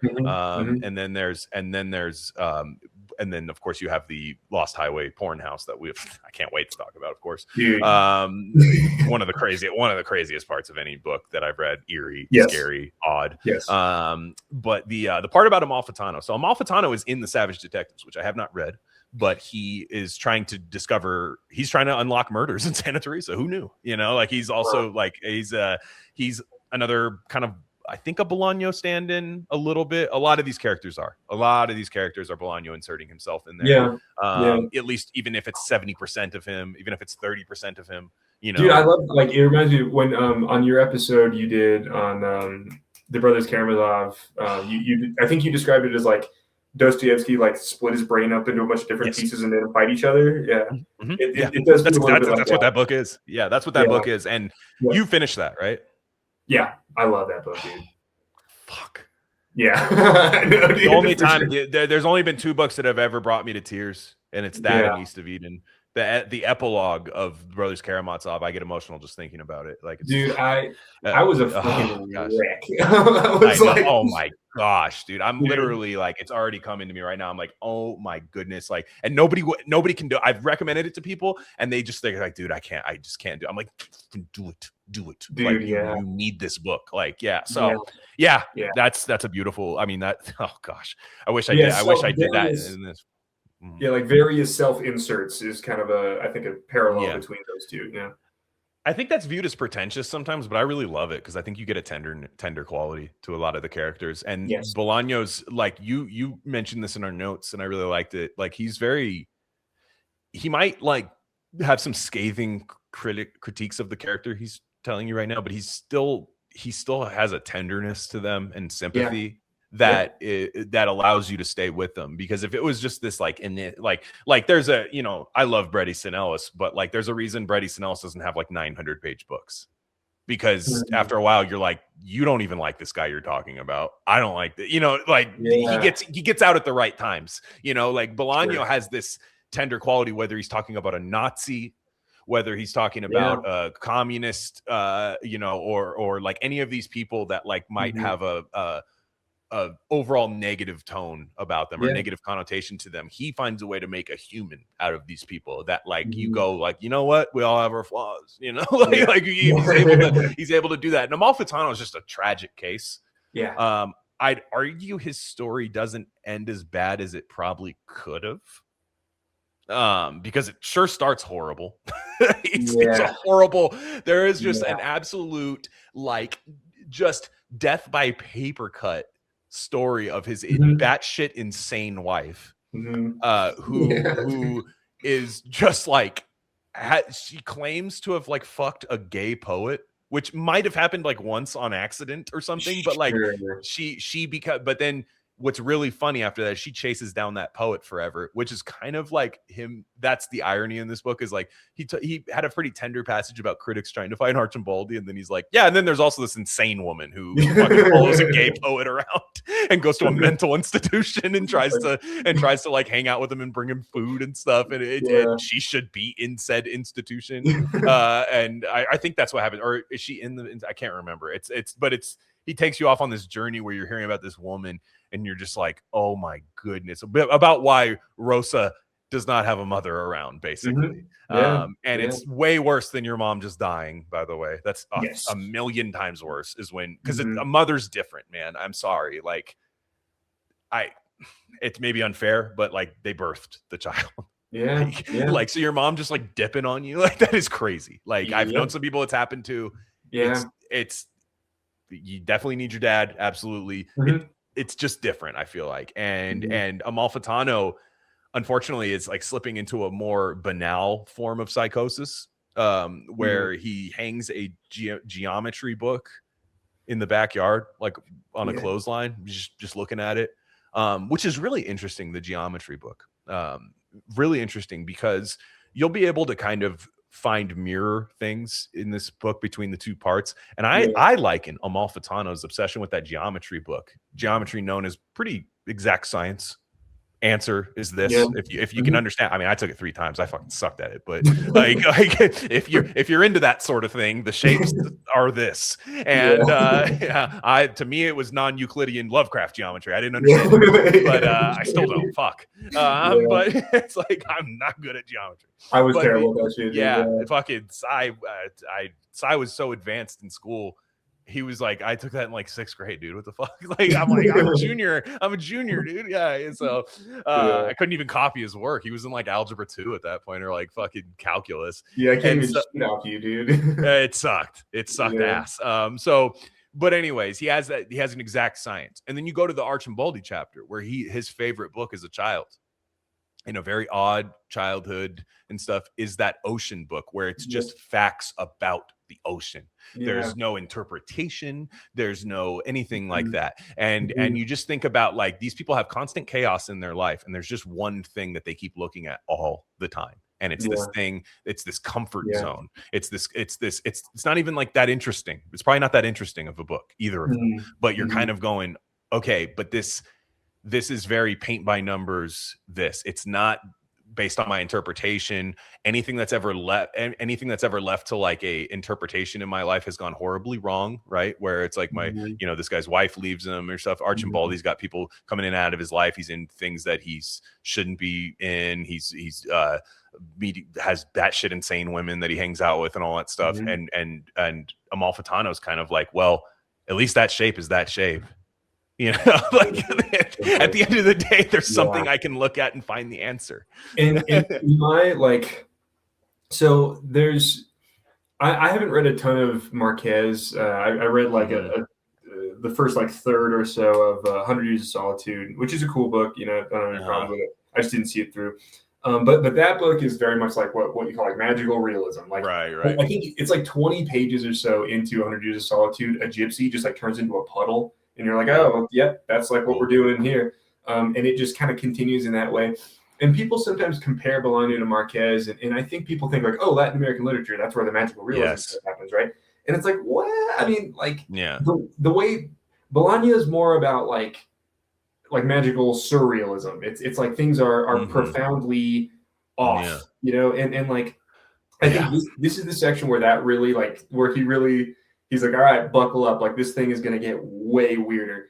Cause like one of my favorite pages in this book, it's, like if anyone listening to this, if you haven't read it, like just like try to find this page where there's, he's drawn, Amalfitano's drawn a right triangle. And that's then, right. At the different vertices, it has like Plato, Aristotle, and Descartes or something like that. Right. And it's like, I love that shit, because it's just, I feel like it's Bolaño just being like, all right, here we go. Like, let's get truly bizarre here. But I think to your point about the kind of cut and dry quality of geometry, it's almost like by drawing these diagrams with different thinkers, it's like he's trying to crack the code. He's like, maybe I can figure out exactly the relationship between Plato and Descartes if I just draw the right triangle. And it's like he's trying to take this thing that makes perfect sense and apply it to areas where things don't make perfect sense. No, what he does, and it's my favorite form of science fiction a lot of times, like when you just read, like, that's why I like Philip K. Dick. The best Philip K. Dick books are like, if life is at volume 7, or if life is at absurdity 7, he just turns it up to like 9. Yes. Like, you know what I mean? Rather than like, we don't have knobs. Ha ha. Like, just like, there's no tethering, because a lot of the terror is that it's almost normal. Yes. Like if you're just like, we're in space now, and now we just have jetpacks, and I put my bread into the breadometer machine, and like that's fine. There's plenty of ways to make that good, but for the most part, it's kind of like, Kafka's really good at it, where it's like, that's every day I've done that thing that way. Why is that different today? Like and the internal monologue. Another thing that's good, another factoid about Bolaño, is that his dad was a boxer, and that's when it comes in the next two parts of this book. There's boxing in the background. The one that I love, and I'm not, these are not my words, these are Bolaño's words, but he has like a monologue. He has a talk with his dad. He recollects a talk with his dad. Amalfitano does, and Bolaño's dad was a boxer in Chile, who he said Bolaño is obviously this like artsy, like kid reading Kafka, but still had that like bite to him, like a boxer would. He's like, that's how I know it's my son, like, it's like, okay, my son doesn't fight anybody, but he's a fucking little prick like me, and but there's a part where he just goes like, Chilean boxers are faggots. Like, that's something like that. And it's just, and they're all like, these guys, boxers from Mexico, gay. Like, and just all of these things. And you're just like, that's one of those things where like, I don't know what that means in the grand scope of the book, but I think that's just like a dying man going like, I've always wanted to put that in my damn book. Like, I've always wanted to do that. And so there's like, but it also fits in terms of the kind of like scatterbrained psychosis of Amalfitano, of just like these kind of like stream of consciousness moments where you're like, why am I remembering that? Like, we've all done that, where you're like, why is that popping into my head right now? This random thing that was like so inconsequential still is inconsequential, but I'm remembering it. You know, like I loved it. It is the sheer volume of homophobic slurs in this book is it's great. I love it. It's just people calling each other queers so much. What's that one from? It's from the next chapter about fate, but the one that is really funny is the guy who's like, I'm not gay, but I like to go out and pretend to be gay, and then I go fucking fight people and stuff, but I'm not gay. And he's like this like Mexican paisa cowboy guy that's like hanging out with Oscar Fate, and he's just like when Oscar Fate, like you kind of think Oscar Fate's like getting near the killers, kind of you're like, okay, maybe these is a cabal of guys like killing people, but the guy's like, I fucking love to I'm not gay, bro. Like I'm like not gay, but I will go out and pretend to be gay. It's like the coolest thing in the world. And you're just like, yo, what are you doing? I hopefully I can find it, because I did bookmark it, and I laughed really hard when I read it, because it's just like it'll just crack you up, man. Like there's a lot of that in there. There's a lot of sex, and there's a lot of like sex from a guy who's had a lot of sex in there. Like the descriptions of sex are really good there. It's like people can like make a big artsy claim about it. It's like, no, there's just really good sex in the book. Like there's just lots of very relatable like guy that's had a lot of it in there. There's a lot of homophobia, there's a lot of misogyny in there, and of course he's trying to highlight and bring something to life, but he's also trying to get some jokes off. Like he's also like, hey, like also, you know, because he is that guy. Like that's what was so crazy hearing about Bolaño from somebody who needs him to be a certain way versus hearing it from like Art of Darkness. I keep coming back to this episode. It's like, no, they had the right tone, laughing while talking about horrendous things.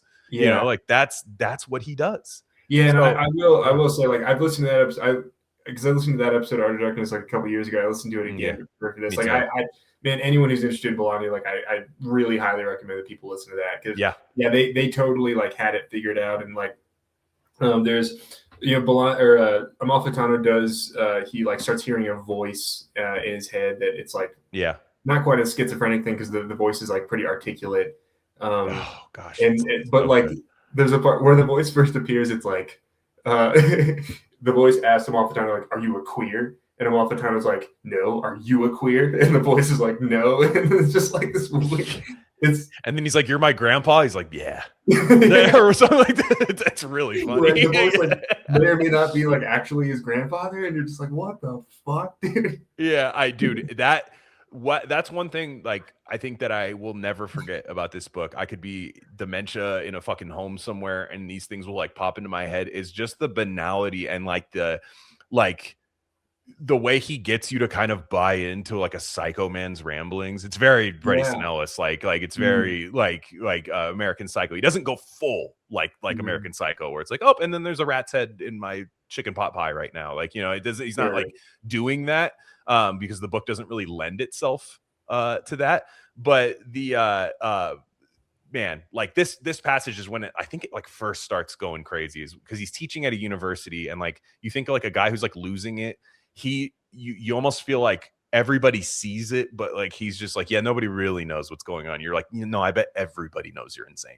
Like it's kind of like he says in the first few days he acquired the habit, which he shared with Rosa, of brushing his teeth twice as often as he had in Barcelona, because it seemed to him that his teeth were turning brown, as if they were covered in a thin film of some substance from the underground rivers of Sonora. As time passed, though, he went back to brushing them 3 or 4 times a day. Rosa, more concerned about her appearance, kept brushing 6 or 7 times. In his class, he noticed some of the students with ochre-colored teeth. Professor Perez had white teeth. Once he asked her, was it true that the water in that part of Sonora stained his teeth?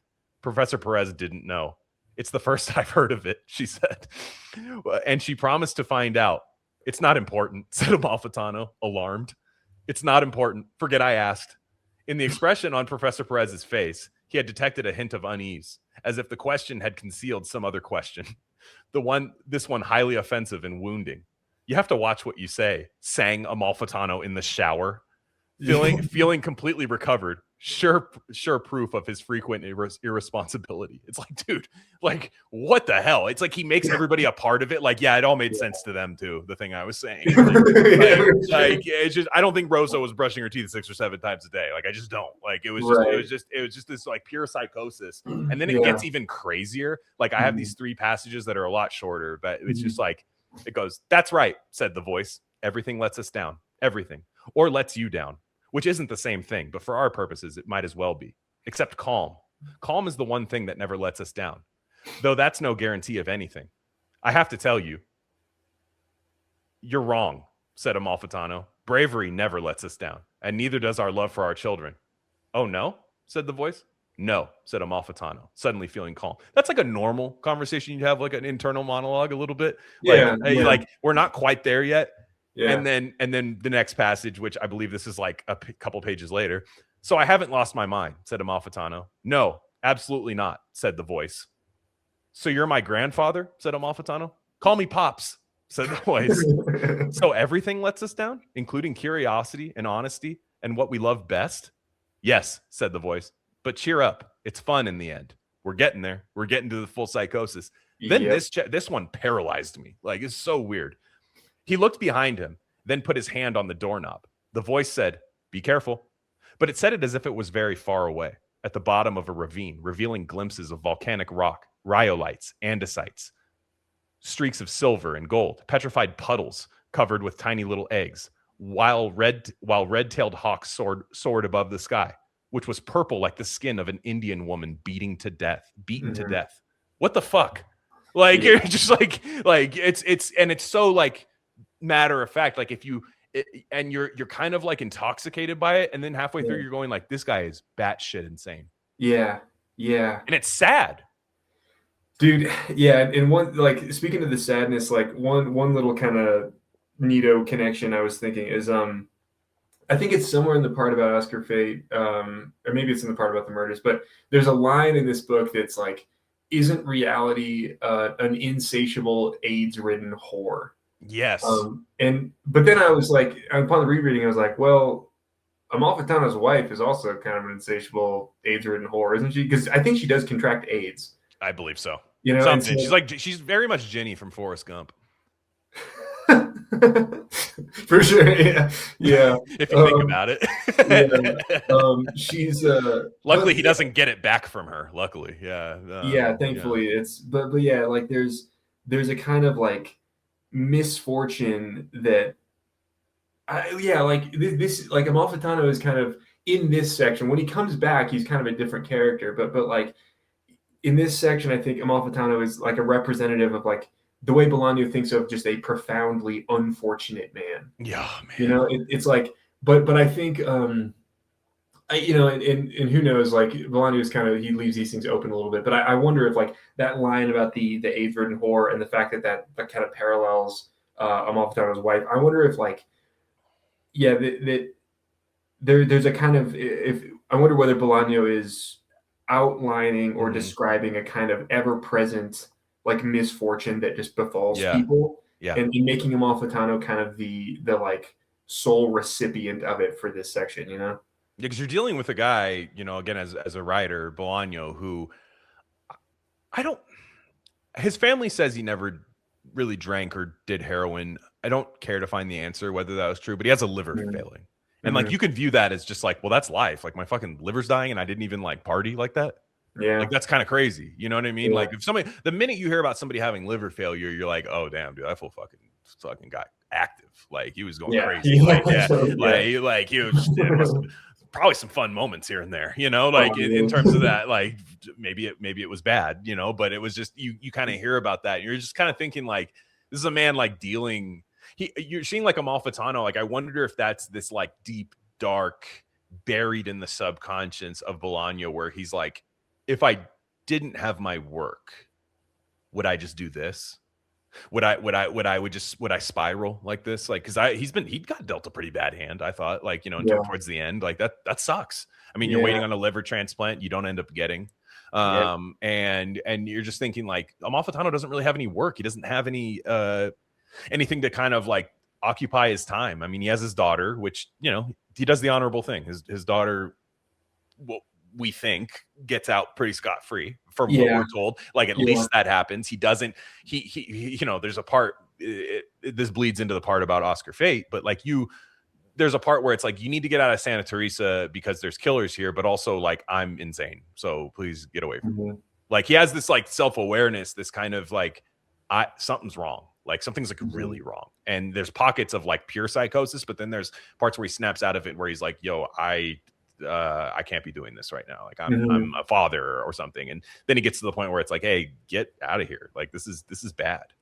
And you know, it's like there's the two things. There's like, he wants Rosa to get out because Santa Teresa is dangerous, but also because he's going insane. But those are like, you know, the way the Art of Darkness guys talked about it was that they were saying like, when you get to the part about the killers, like it almost feels like there's just this kind of disembodied force. Yes. You know, very Lynchian as well. Just that like black cloud of like electricity happening. You're just like, whoa. Like, but the black cloud, it doesn't just kill people; it also like makes people insane. It's like it's the same force that's making Amalfitano go crazy. It's the same force that made Norton realize something was just wrong. Like Santa Teresa, it's almost like fucking. I mean, you're not a Vigigamist, but it's almost like Silent Hill in the Silent Hill series. Okay. It's like this town that's just like, I don't know, man. It's just like it infused with some kind of profound evil. Right. No, I for sure, and that isn't that known as like a super Lynchian gaming franchise, like directly inspired by Probably, him? I've always thought I've always heard that. Despite not playing it, I saw the movie. That was the only thing I saw, which was kind of scary, but it was crazy. Like it's just kind of this, you know, like there's not much to say about Amalfitano. Like he has a friend, he has like a kind of a little lady friend, Professor Perez, who, you know, she does a pretty good job of trying to bring him back out of it. We get the idea that she knows way more about his insanity than perhaps Amalfitano's letting on. Like he thinks he's hiding it really well. I disagree that he is. I think it's like pretty evident. Rosa goes out a lot because, I mean, you know, she's a young girl and that's what they do around that age, but also like dad's kind of crazy, you know, and mom's crazy too, you know, and there's also kind of this retreat probably into insanity. It's probably more fun to retreat into insanity when like you said, reality is the AIDS-ridden whore, and you kind of were married to an AIDS-ridden whore. Like it is probably more fun to do that. So any other thoughts about the Amalfitano chapter? I think that's the crux of it. I guess the only other thing I'd say is like, it's just one of the best examples of like Bolaño's ability to tap into the feeling of the surreal. As someone who, like, you know, like you've talked about panic attacks here or there over the years on the podcast, and like I have really intense claustrophobia, and like that. So like being on like an airplane really fucks with me. It's not the heights; it's just how constricted it is. And like something I've noticed about the feeling of panic attacks is like they're characterized by an intense feeling of surreality. Yes. You know, it feels like there's a feeling of like something's just off here, and that's like what's terrifying about it. I think Bolaño talked about experiencing some panic attacks, and I think like I'm actually like to like Sensitive Young Man post a little bit. I think I was very like moved, and I felt very like I don't know, validated or something by reading Bolaño describing the feeling of the surreal, because it's like I've never been able to describe it that clearly. But it was kind of touching that Bolaño was able to put that type of feeling into words, and he continues to do that throughout the book. This is maybe just the most kind of acute example of it. Yeah, that's so true. Because like a panic attack for me, it took me a while to like, because when you're in the moment, you can't analyze it. That's the problem. Like you can't. There's like when you know it's happening, you have to see it through, but you're not able to kind of sit there with your lab coat and like take notes about what's happening here, and because it's indecipherable, and you have this like fight or flight mode because you're panicking. But you know, the airplanes is an example too, because you're like, what's weird to me was always this kind of like, I need an out. I need an out. It's what it is, where you're kind of going like, okay, if I'm sitting between two people, like, how am I going to get out of this? Nothing's wrong, but how can I get out of this? Then something's wrong. And it's like, it's this kind of like never the ability to be present, never the ability to just see it the way through.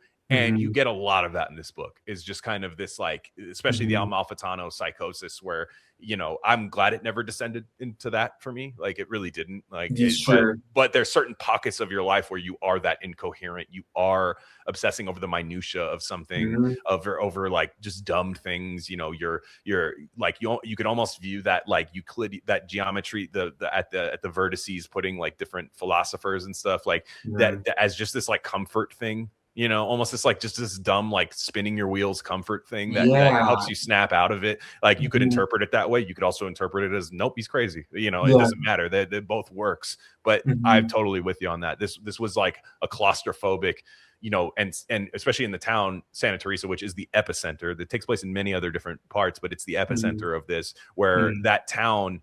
I'll talk about this more on the next episode that we do, but there is this really odd like constricting quality to Santa Teresa, where you feel like it's like 2 streets long.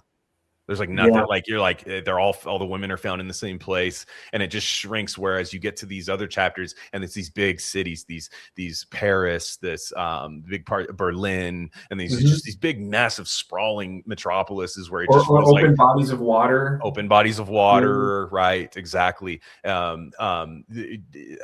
don't know if I articulated that correctly, but it's this stream of consciousness that happens while you read this book that's pretty special, man. Like, it's pretty special. From the 5 to the 6, we be in the mix with that red candy paint job on the whip. I need food for the kids, money for the rent. Fuck a lockdown, baby, can't do shit.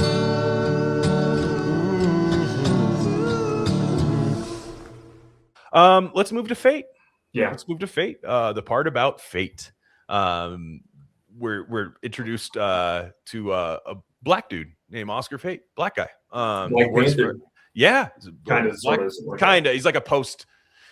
There's definitely a lot of like leftists, like, look how far we've fallen, revolutionaries kind of thing to this Oscar Fate guy, because he's just like jacking off all the time and stuff. Like, Oscar Fate, I love that. Like, when he's just like, he'll talk to the most interesting guy in the world as like a journalist. Like, if you're like of that ilk, you're just like, wow, I found this revolutionary, this like Fred Hampton ass like type guy, and all of that. And then you're like, I learned this. He gave me like 10 book recommendations, showed me how to like make healthy food. And then he's like, anyways, I got tacos and jacked off all night. Like, after that, it's like, we've all been there. We've all been there. I've done health episodes about rare candy where that was right after we stopped pressing record. But we've all been there. I love that he can do that though. Like somebody who you're just like, you know, I've known that type of guy before. I don't know that I am that type of guy, but like, we all end up in the same spot sometimes, brother. Yeah, you know, like, the convergence. But he's so relatable. He is like, Bolaño has this like populist aspect to him, where you're just like, titties, dude. Like, you know, here and there, like fucking jacking off, and you know, I'm getting head. Like, it's great. It's great. Like, you're just like, nice. That's the power chord of the book, you know. For sure. You're just like, like, let's start the show. And there's a lot of that in this chapter, and then it descends into pure Lynchian surrealism. Lynchian is one of the most overused words ever, but however it applies. However it completely applies. I don't think I even told you about that, but I looked at the notes and I was like, yep, you said the same thing as me. Like, it's this book becomes Lost Highway randomly. I do wonder if Bolaño watched that movie. He probably did, because that came out in 1999. Yeah, that makes sense. Maybe it lined up, maybe it didn't. Like, because Bolaño was a media cell. Like, he read everything, watched everything. Like, he knew how to take on every author to the point where you knew he read them. So there's a lot of that. Like, it's very like Lost Highway time loop kind of like hellscape. And what's odd about this, and maybe I'm wrong here, but I found the Oscar Fate iteration of Santa Teresa, Mexico, which is in Juarez, I want to say. It's basically like a Juarez border town that he makes up.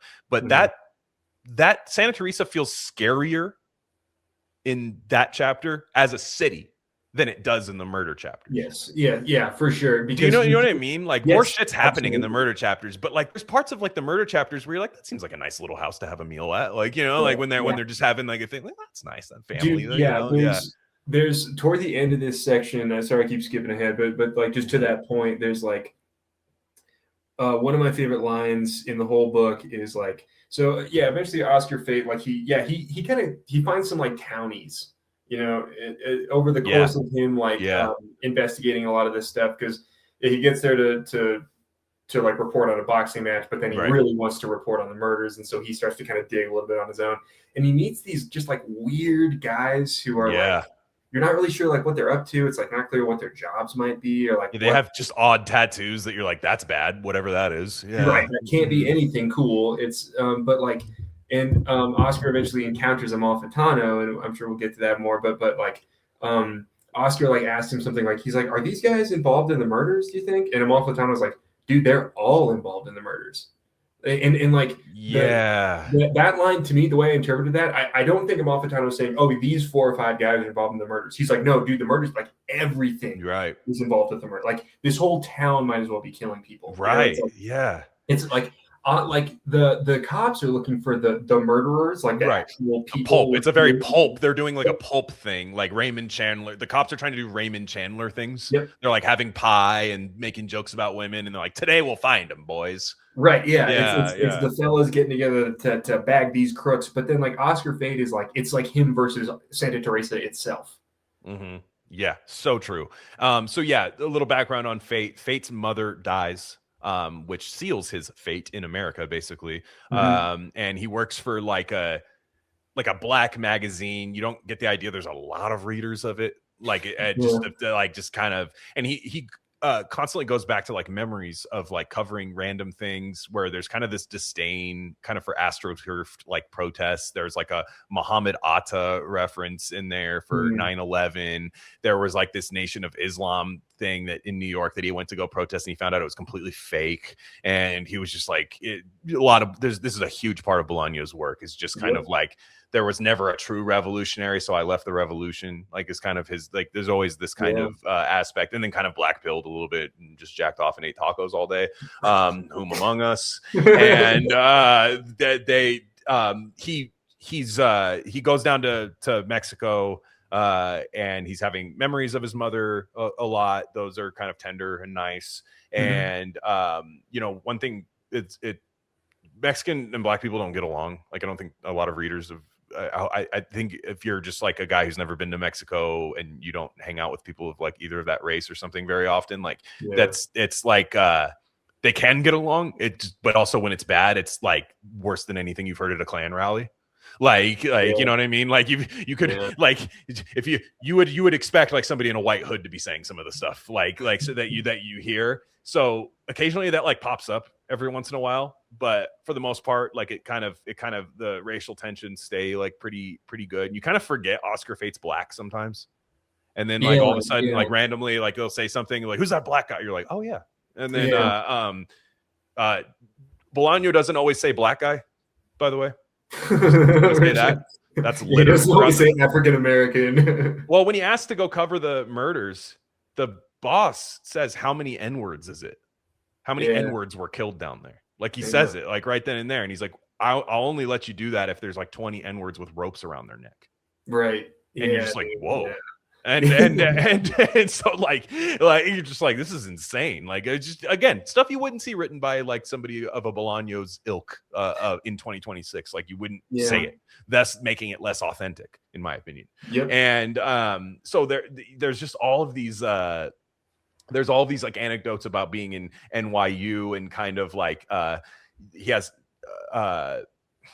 he's never like partying at NYU. He was just like working and reading the whole time, creative writing workshops, thought he would write fiction, but then ends up just retreating to journalism. That's like kind of Bolaño's life right then and there. Like Bolaño's life. I mean, I think he did partied and like slept with women for sure, but it was more so like he was doing journalism for a long time and like commentary and all of this stuff. And I don't think the older he got, he didn't feel that was very rewarding. Like, and just the way whenever he inserts that function into a character, they're never rewarded by doing journalism. Like it just doesn't like, and it's very constricting. It's very you have a boss that's kind of, you know, telling you what to write, very similar to that part in the critics about state-run literature, or just the fact of even having a boss.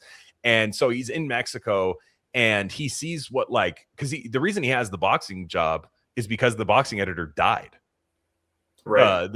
He just like died. And so they're like, okay, you'll go down there. It's all just very surreal. It's just kind of like, that guy's dead, therefore you're here. Like we don't go through the mechanics of that. You're just placed into Mexico. And that just the pacing and tone of that really is really cool.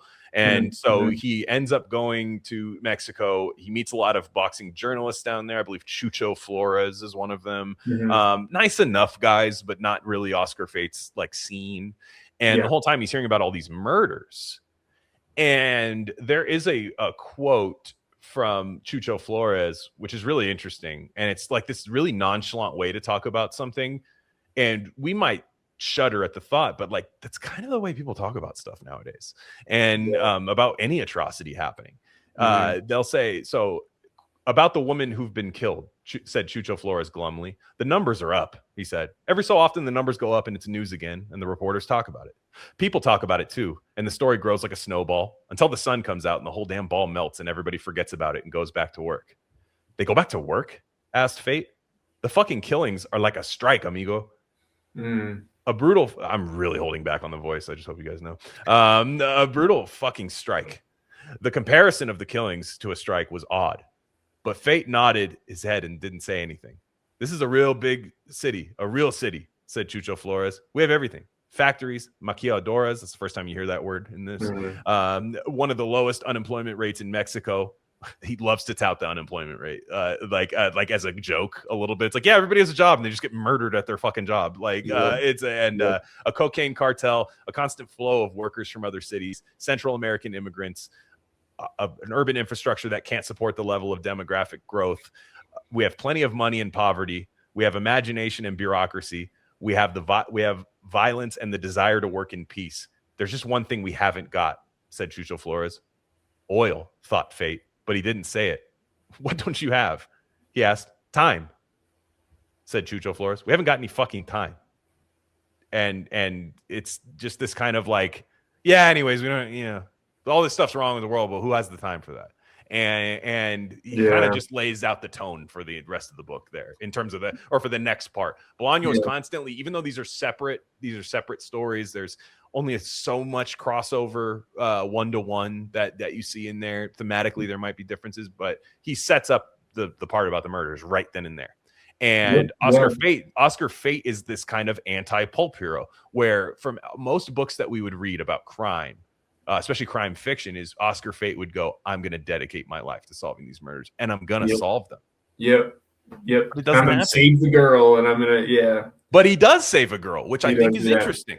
I think it's interesting because Rosa Amalfitano is the daughter of Amalfitano, and you get a different version. I love the way that you get Daddy's little girl version of Rosa. And make no mistake, she seems like a nice, smart girl, you know, whatever. But then also it's like, she's doing a bunch of coke with like fucking Sicario ass dudes, like too, like she's still getting down, like, you know, Daddy's never gonna tell that story because he probably doesn't even know because he's looking at fucking triangles in the backyard. But there's definitely this like aspect where you, from Fate's like observation of Rosa versus Daddy's thing, I found that really endearing. I liked that a lot. Kind of it's kind of wholesome in a way, like it's kind of weird like in to say it like that. But Rosa, you know, again, skipping ahead, there's more I want to say about this, but like Oscar Fate saves Rosa, because Rosa, when you get to the point of the murders, there a lot of them have a lot of similarities. The victims, like hair down to the waist, like somewhat pretty girl, kind of, you know, definitely in the age range of a Rosa Amalfitano. And you get the idea after a while, if Oscar Fate's not there, like at the very least, she's at least like the target of a murder or something. And who knows, maybe it's happened. And but Oscar fate kind of drives her to the border. They eventually meet a prisoner named Klaus Haas. That's kind of where it ends. But it's saving one girl. And you think about like Bolaño, where he's like, look, there's pros and cons to putting your head down and working and trying to solve what's in front of you, right? Like you can save one person, and that does mean something. Yeah. Like that's not nothing. Yes. However, you can't like we would need like 1 million Oscar fates, and we don't have them. You know, and it's kind of this like, what do? Do you try to make it, because this is a collectivist guy, like Roberto Bolaño. I don't know at this phase in his life how collectivist he is, but for the most of his life, he's like, if we all just rise up and do this together, he's kind of thinking like, look, it might sound shitty, but like, what if you just saved one of them? Yeah. The one that you like, the one whose dad seems kind of cool, even though he's got his issues, like, and you saved him, and like, that's your life's work. Like, what's that worth, you know? Yeah, man. Yeah, fuck, dude. And I think that's so. Did you do Catcher in the Rye already? No, that's later this year. But, okay, I read it in college and I loved it. However, I would really like to revisit it as an older man. I'm really looking forward to it. I feel I was so moved by that book, and I read it when I was like 16 or 17 or something like that, which I think was time, you know. But yeah, I haven't read it since then, and like there's one of the most like impactful parts of that book is like I'm gonna butcher it. I hate when I do that, but it's something like it's more noble to live humbly for a cause than to die gloriously for one, or something like that. You know what I mean? But it's like, yeah, Bolaño probably grew up thinking like, yeah, I'll be like Che Guevara, and I'll like fight the power, and I'll take down capitalism or whatever. But then I think as you get older, you realize like that kind of blaze of glory type stuff is kind of juvenile, largely because it's not real. You know, like you're probably not going to get to do that, but you might get to save one person, and like, and while that might not feel like enough, and you might still feel like impotent, or like, you know, lacking the kind of power that you should have, but it's not nothing, you know. Yeah. We've gotten to know her dad, so it's like you like, what if like Oscar Amalfitano's daughter died? Like you'd fucking hate that. Like you like, as the reader, and I thought she was going to. I thought she was going to pop up in the part about the murders. I had to even go back and look through that part where I was like, does her name like sneakily pop up in there? And maybe we're meant to like forget about it, kind of like in the murders. And you're like, I hope he didn't do that. Like, but it would make sense if he did. But I hope he didn't do that. I'm like, no, she didn't. Okay, that's good. Like that's good. Like I talk about it here about like raking leaves in my backyard. Like I can't change a lot of the world, man. I've tried. Like I have. I mean, not like that hard, but I've like thought I could.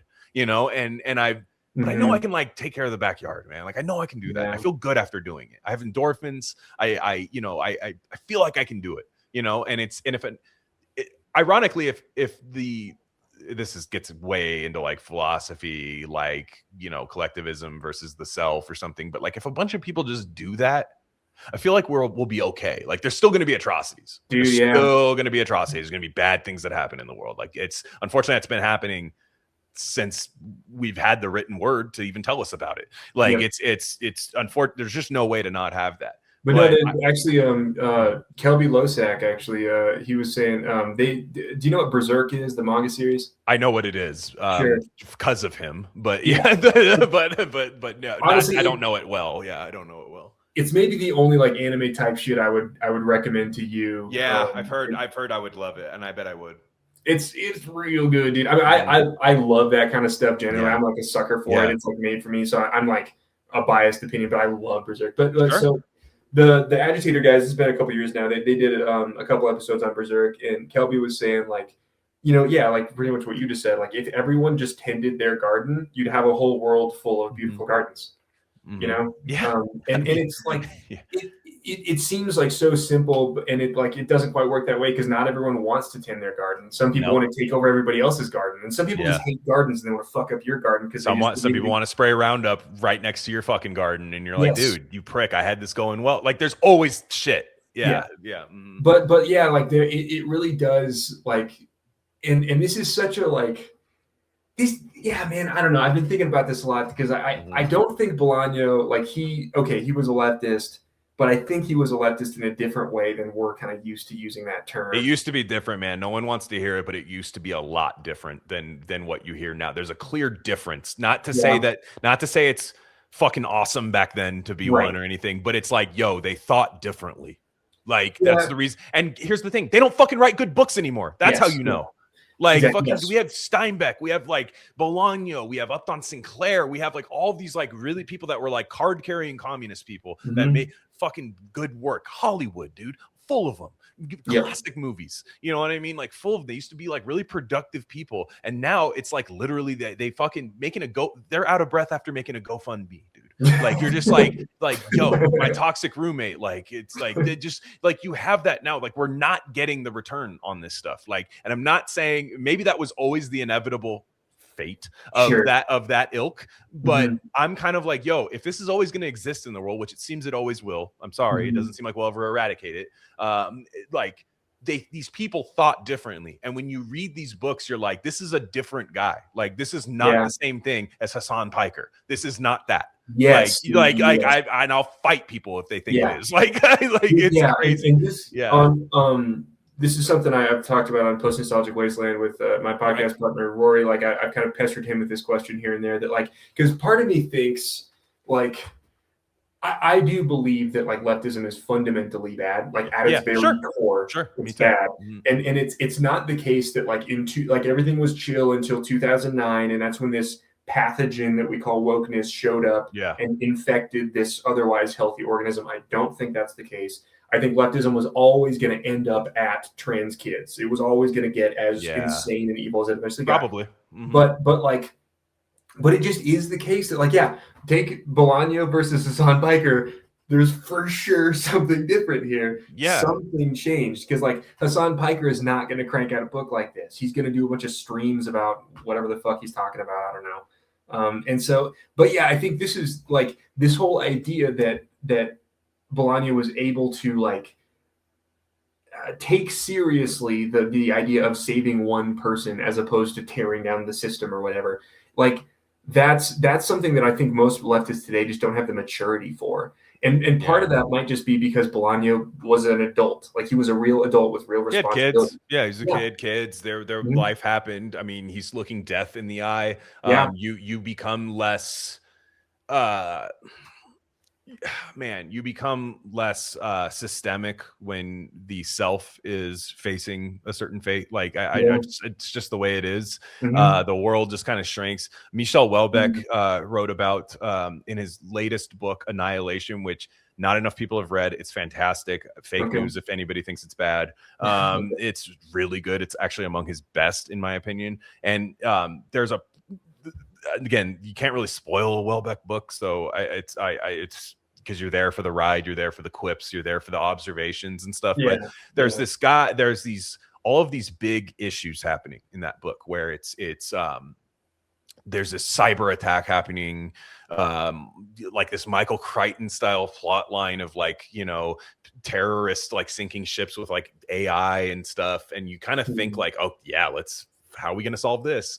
And then there's this guy who works for the state, works for the people that could stop that. But his own family has all these horrible things happening. It's like a very like tragic family comedy, like just silly things happening, political people that you know, that don't reap the rewards, and then they off themselves. And then you know, the character has cancer in it. Like he has cancer, and the whole time he's been pretty estranged from his wife. They sleep in separate bedrooms and stuff, but that brings them together and stuff. And he kind of, the character fades slowly into death, thinking like the world shrinks as he's dying to like only what's in that room, versus like what's going to happen with the terror. We don't get the answer to that. What's going to happen with all of this stuff? It's like, yo, at the end of the day, like you die. The thing, you're not thinking about that as you die, the terrorists, like unless they're killing you. But for the most part, like, for the most part, you're thinking about like, fuck, I really left that stone unturned, you know, that thing. And I think that's why it's important to know that this is a dying man writing this book, because Mhm. he doesn't like, I think there's a baby with the bathwater situation happening where it's like, well, we Mhm. can't do that because that's a Band-Aid. And it's like, yeah, but that Band-Aid helps. Like Yeah, saving Rosa yeah. Amalfitano helps. That has a material consequence in the world. A father has a daughter that is alive, and she's a smart girl. She's probably going to do well, after Yeah. this. Like she Yeah, clearly yeah. has, like, she has a good head on her shoulders. You're not Yeah. saving some crackhead or something. Yeah. Like she's Yeah. like clearly going to like probably mature into a pretty nice woman. I think you see later iterations of her, I think, in this book a little bit. Like the senator in the murders thing, who has the friend who throws the party for all the elites and stuff. Yeah, Like yeah, I think yeah, you start seeing like these kind of like iterations of Rosa later. They're not Yeah. directly correlated, Yeah. but like you kind of Mhm. see like these kind of like older women that like, hey, they didn't die, and like look what they Yeah. did. Like it's like it's nice. So I think with like Fate, yes, I think he's good. I think he's good. I think Bolaño kind of is annoyed by him, because he's annoyed by, how can you talk to the most interesting people in the world and get nothing from them? How can you Mhm. never take their reading recommendations? How can you never do this? But at the end of the day, like, net good, you saved a girl, man. Like Yeah. that is what it is, man. Because who Yeah. knows, man? You didn't stop the puppy mill. You didn't stop the chainsaw. It's the the meme with the railroad tracks that everyone loves to post, Yep. to redirect the train. It's like, Mhm. you took one person off the train.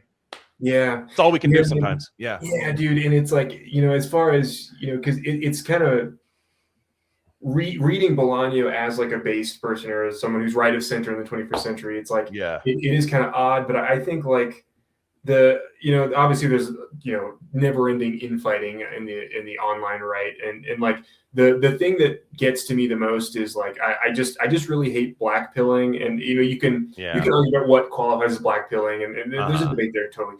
But like, I think what Bolaño is trying to tell you to do is just like, don't blackpill about like the situation if you can do something good where you are, Right. because like, right wingers will be like, oh, there's the different types of right wingers have different types of like the worst case scenario, but they're all saying like, oh, our country's going to get taken over by Pakistanis, or the libs going to get back in power and like shoot Trump in the head on TV or something, whatever it is. And it's like, yeah, man, things are rough in the world, in our country today, for sure. There's things to be really worried about, and things to be scared of, and things to be angry about, and all that stuff. But it's like, I'm all about the people who are like, hey, can you do something that's like good at all? And like, I think as long as you can still do that, there's like enough of a light at the end of the tunnel for me to kind of get out of bed in the morning, Oh my goodness, that's 100% true. I mean, I truly am about the self. Like I am. Like I'm sorry. Like it's just man, I had a past job many years ago, and I learned this lesson the hard way. I don't even think I think I'm just now understanding and being able to put it into words. But when I was I had a job where we were all temp workers, and everybody tried to unionize. And I'm not pro or anti. I'm actually a very pro worker guy. Like I see people talking about like people that would have like these awesome jobs and stuff, like try to tell like fucking low level wages like myself, like how to live, and I'm always like, hey man, like if you were there, you'd fucking bitch about it too. So don't like, don't, like I am one of those type of guys. But we tried to unionize. It sounded good. We wanted to join this thing. We tried, it failed. But during the whole time, they were trying to ask me to be a supervisor during that time. And I turned it down, because if the union were to have gone into place, I'd have been fucked. It never fucking happened. So I got nothing out of that. I would have made more money. I would have been able to buy things that I needed. Like I was dead fucking broke at that time. And guess what happens? Do you think I still fucking hang out and drink beers with all the people that I was fucking doing my little picket line fucking songs with? No, I don't see them again. We don't even speak to each other anymore. And like Bolaño writes from that perspective a lot of times.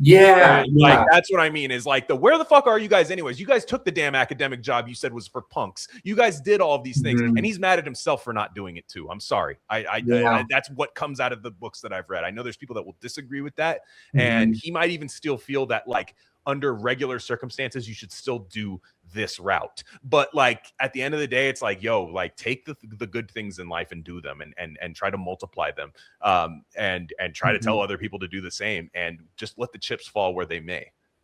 Yeah, and that's a real like marker of maturity, and yeah, I guess that is something like we don't really see that in the libs today the same way. I don't think I don't see it in anybody, to be quite honest. Like because I know right wing guys are like, you can't even flirt with women anymore because you'll get me too. I'm like, dude, do not mortgage your fucking 20s because you're scared to talk to girls.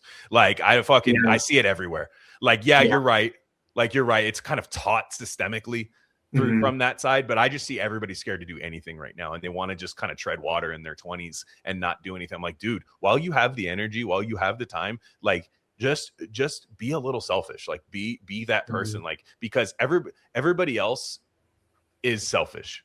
Everybody else is doing that. The people that you see doing well, they did that. They didn't do it from like helping out somebody that was going to stab them in the back later, or just kind of act like they don't know you anymore, or rebrand or something. Like I see it in everybody right now.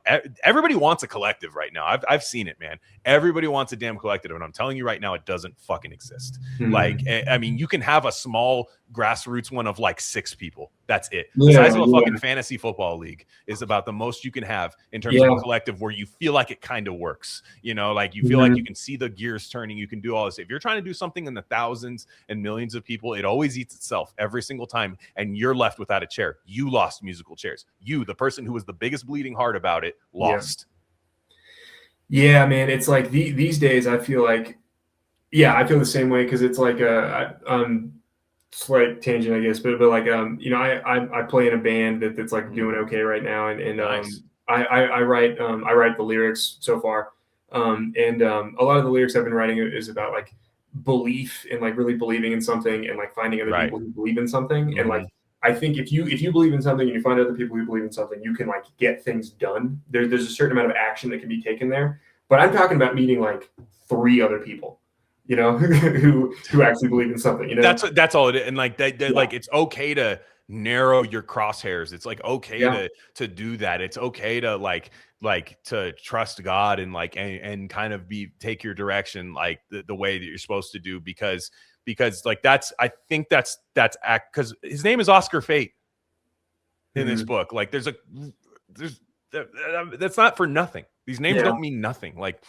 totally. I know they go into like his little nickname and stuff, but like for the most part, you're like, he could have just fucking twiddled his thumbs and thought about how and thought about the blob, this big blob that's taking over, and then maybe Rosa dies. In fact, I bet she does. Probably. Like I bet she does. I bet it ends bad. She's hanging out with fucking weird, you know, Sicario guys like the whole time. It's probably not going to end well. She has that one boyfriend who's like a piece of shit, and like she's like really, really candid about like all of the stuff that they do together and stuff, and it's bad. Like it's legitimately bad, and he saves her from it. It's really good.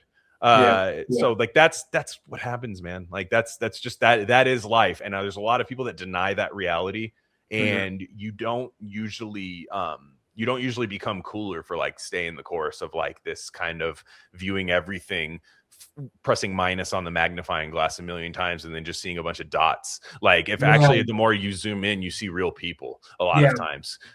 So like that's what I got from this chapter. But we do have to talk about Charlie Cruz, his house. It's amazing. It's kind of the last thing I have to say about this chapter, because it's so cool. Like it's it's terrifying. It's scary. What starts as like, let's go to the taco stand, like a fucking Richard Linklater movie or something, like ends up being like, then come to my house. Like it's awesome. And because the whole time he's, you know, these images don't really like mean a lot in terms of the plot, but it's kind of this like noticing element of Oscar Fate that his like journalism hat is on. He keeps seeing this like weird version of like kind of like inverted Virgin Mary tattoos and stuff. I remember he sees that one fighter who's everyone's just like, oh yeah, that guy's insane, and he has like a religious cult or something, like, and he's like, yeah, that guy's crazy.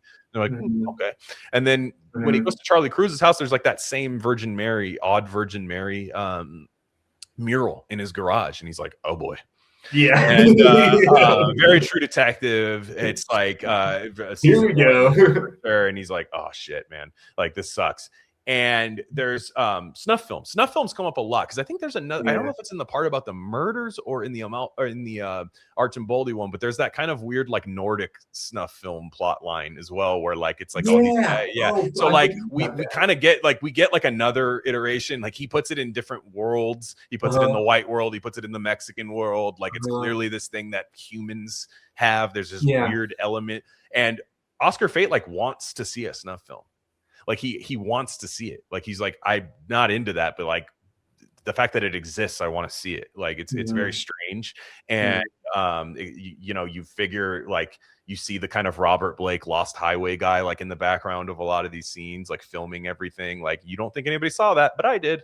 And there's Robert Rodriguez is a reference in here. They think there's a film. This guy claims to have like Robert Rodriguez's first film, which is effectively a snuff film or something.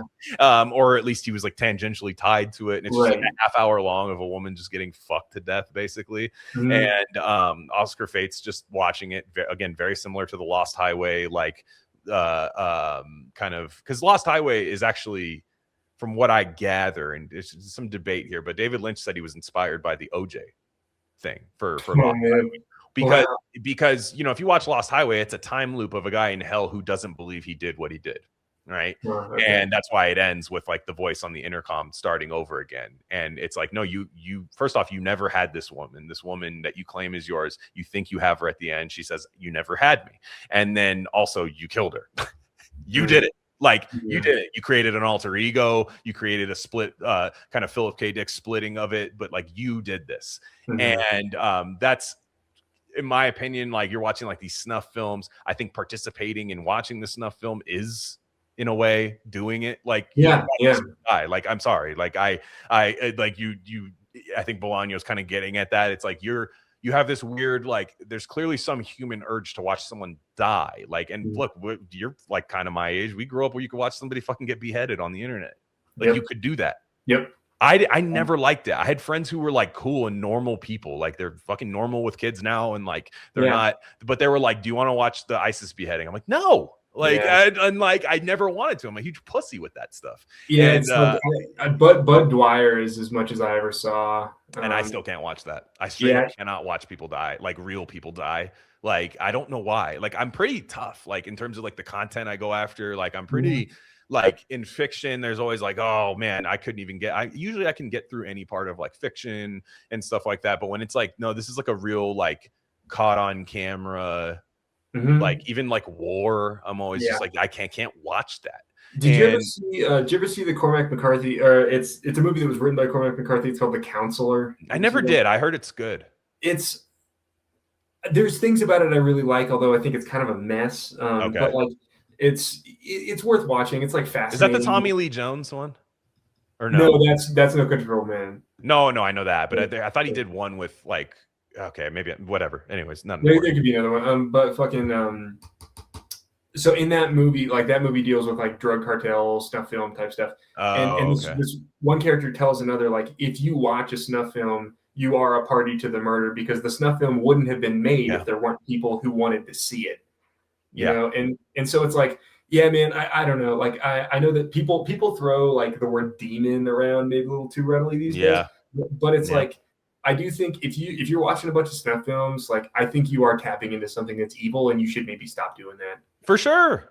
No, 100%, man. Like, I'm sorry. Like, there's like that you, and like that's kind of Fate's like big flaw is like, well, I got to see it. It exists. I have to see it. And he almost, again, when we talk about the murders, we're going to talk about like the murders, you view them as this big storm of like paranormal storm, like fucking cyclone thing where like a girl just ends up dead with the same death as like with her bone snapped in her neck and like dead and raped. Like that's it's hard to picture a human doing it a lot of times. Like you're like having a tough time picturing a human, even though they tell you sometimes who did it, you're like still can't picture it.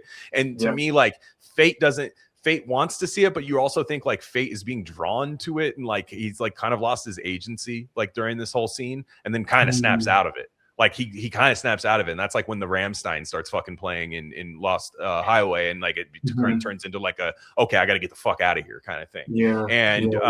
Like there's again, Bolaño is a master of the something's a little bit off. He's a master of it. I don't know that I've read anybody better at it personally. The Charlie Cruz house, we haven't like heard anything about the murders. Yeah. Like we don't really know the details of them. We know they're happening, but we don't know. But we also think we're getting a peek. We think we think we know who, and we think, and maybe you think like Oscar Fate's going to die here, and then that information's going to die, and people are going to have to find that, because that's our brains already subconsciously retreating to comfort that we're going to solve this a lot of times. And you know, you hear about it later. You hear like I kind of thought that like later when you get that little side plot of that woman who was an escort who would kind of run girls for like it was very like Mexican Epstein kind of situation that was happening there. Like when you get the idea that maybe like she was running some girls to that place or something. Like there's again, doesn't matter if you make that connection or not. Like it doesn't, the book doesn't really get better or worse if that's the case. But Bolaño wants you to play detective because that is a natural male compulsion. It's actually a natural female compulsion. That's why women listen to true crime podcasts more than men. Like I think everybody wants to play detective, especially in the social media era. Everybody wants to investigate constantly. Everyone looks at, ooh, what are his likes? Ooh, what's this? What's that? You know, everybody wants to investigate what's happening because they want the answer. They want it completely tied up. We don't get the answers to a lot of things in life, but if we can find them, it's very satisfying. We can sleep at night, sometimes not. And there's just this like, but Bolaño being obsessed himself with these murders, kind of just put his hands up and was like, I don't know what to do here. Like and so he wants to pass the suffering down to you a little bit. I think like he's kind of like, all right, I went through this. Now you're going to. And with this Oscar Fate chapter, you think you've already seen what's happened. You think you've seen the murder factory. Like you think you've seen like, well, this is where they bring the girls and then they throw them in the dump as you're reading the murder chapter. Because I'm going to give you guys a preview to the next episode. I will make a Passion of the Christ reference in the murders, the part about the murders chapter. And you guys will have to. I'll let you guys ruminate on that. I'll let you ruminate on that because there's going to be more time passing in there. Like there is this, the way he plays with you in that chapter is kind of like, it's kind of crazy. So anyways, you think you've seen this and you think you're constantly retreating to comfort. And although you're in a very psychotic, weird, surreal porn house with like never ending rooms, and you think you're there, you're like, yeah, but this is where it happens, and we're gonna raid this place, and that's it. Yeah. We're gonna get the boys together. We're gonna charge in here with like boys are backing down. Buckles like the Predator movie, buckling with ammunition. We're gonna save all the women. Obviously, that's how this works. Totally. Thin Lizzy's gonna start playing, and we're gonna shoot Chucho Flores or whatever the fuck. Charlie Cruz is gonna get fucking right here in the neck on the couch while he's like fucking 3 girls. Like you're gonna get that like yes, you know, like they're like touchdown. Exactly. Spike the ball in the end zone. You think you're gonna get that, and what's funny is I knew I wasn't gonna get that. I know that you don't solve it. But I still was like, you know, like I'll solve it in my head. It's this. He does the anti-detective novel. He said in another life he wanted to be a detective. He wanted to be a detective. Bolaño. But like I felt like my feeling in this, like I think I just felt exactly how Oscar Fate felt reading this section both times I read it. I was just like, it was just this feeling of like, what the fuck is this place? I gotta get out of here because it's just freaking me out that bad. Like it wasn't. It's like animalistic fight or flight stuff that I was feeling. It's just you're right. Straight up, just like because you mentioned in the notes like there's a part and this part fucks me up, dude. He's taken a leak. Oscar Fate goes to the bathroom and he sees like this. Do you have that passage pulled up? Yes, the man with the mustache chapter. You're talking about the one. Where he sees the coffin in the bathroom. Is that the one you're talking about? I'll read it right now. It's fucking fantastic. Scary, terrifying to me. It's just like real dream Lynchian, like electrical noises crackling while you're panning the room and stuff. When he got up, the man with the mustache started. So like what I love about it is he says like Charlie Cruz said something to him in Spanish. I love that part of his style. Just something. He just said something. He doesn't translate the fucking thing. Charlie Cruz says this, which was this. It's just like something, because there's that dream logic of like where it's just like things are just happening over and over again, and you're like indecipherable thing or something. I love that. And he settled back comfortably in the armchair. Fate walked along the hallway, counting doors. When he got to the third door, he heard a noise from the floor above. He paused. The noise stopped. The bathroom was big and looked like something straight out of a design magazine. The walls and floor were white marble. At least 4 people could fit into the bathtub, which was circular. I don't know why that's so eerie. Just the counting of bodies that can be in a bathtub.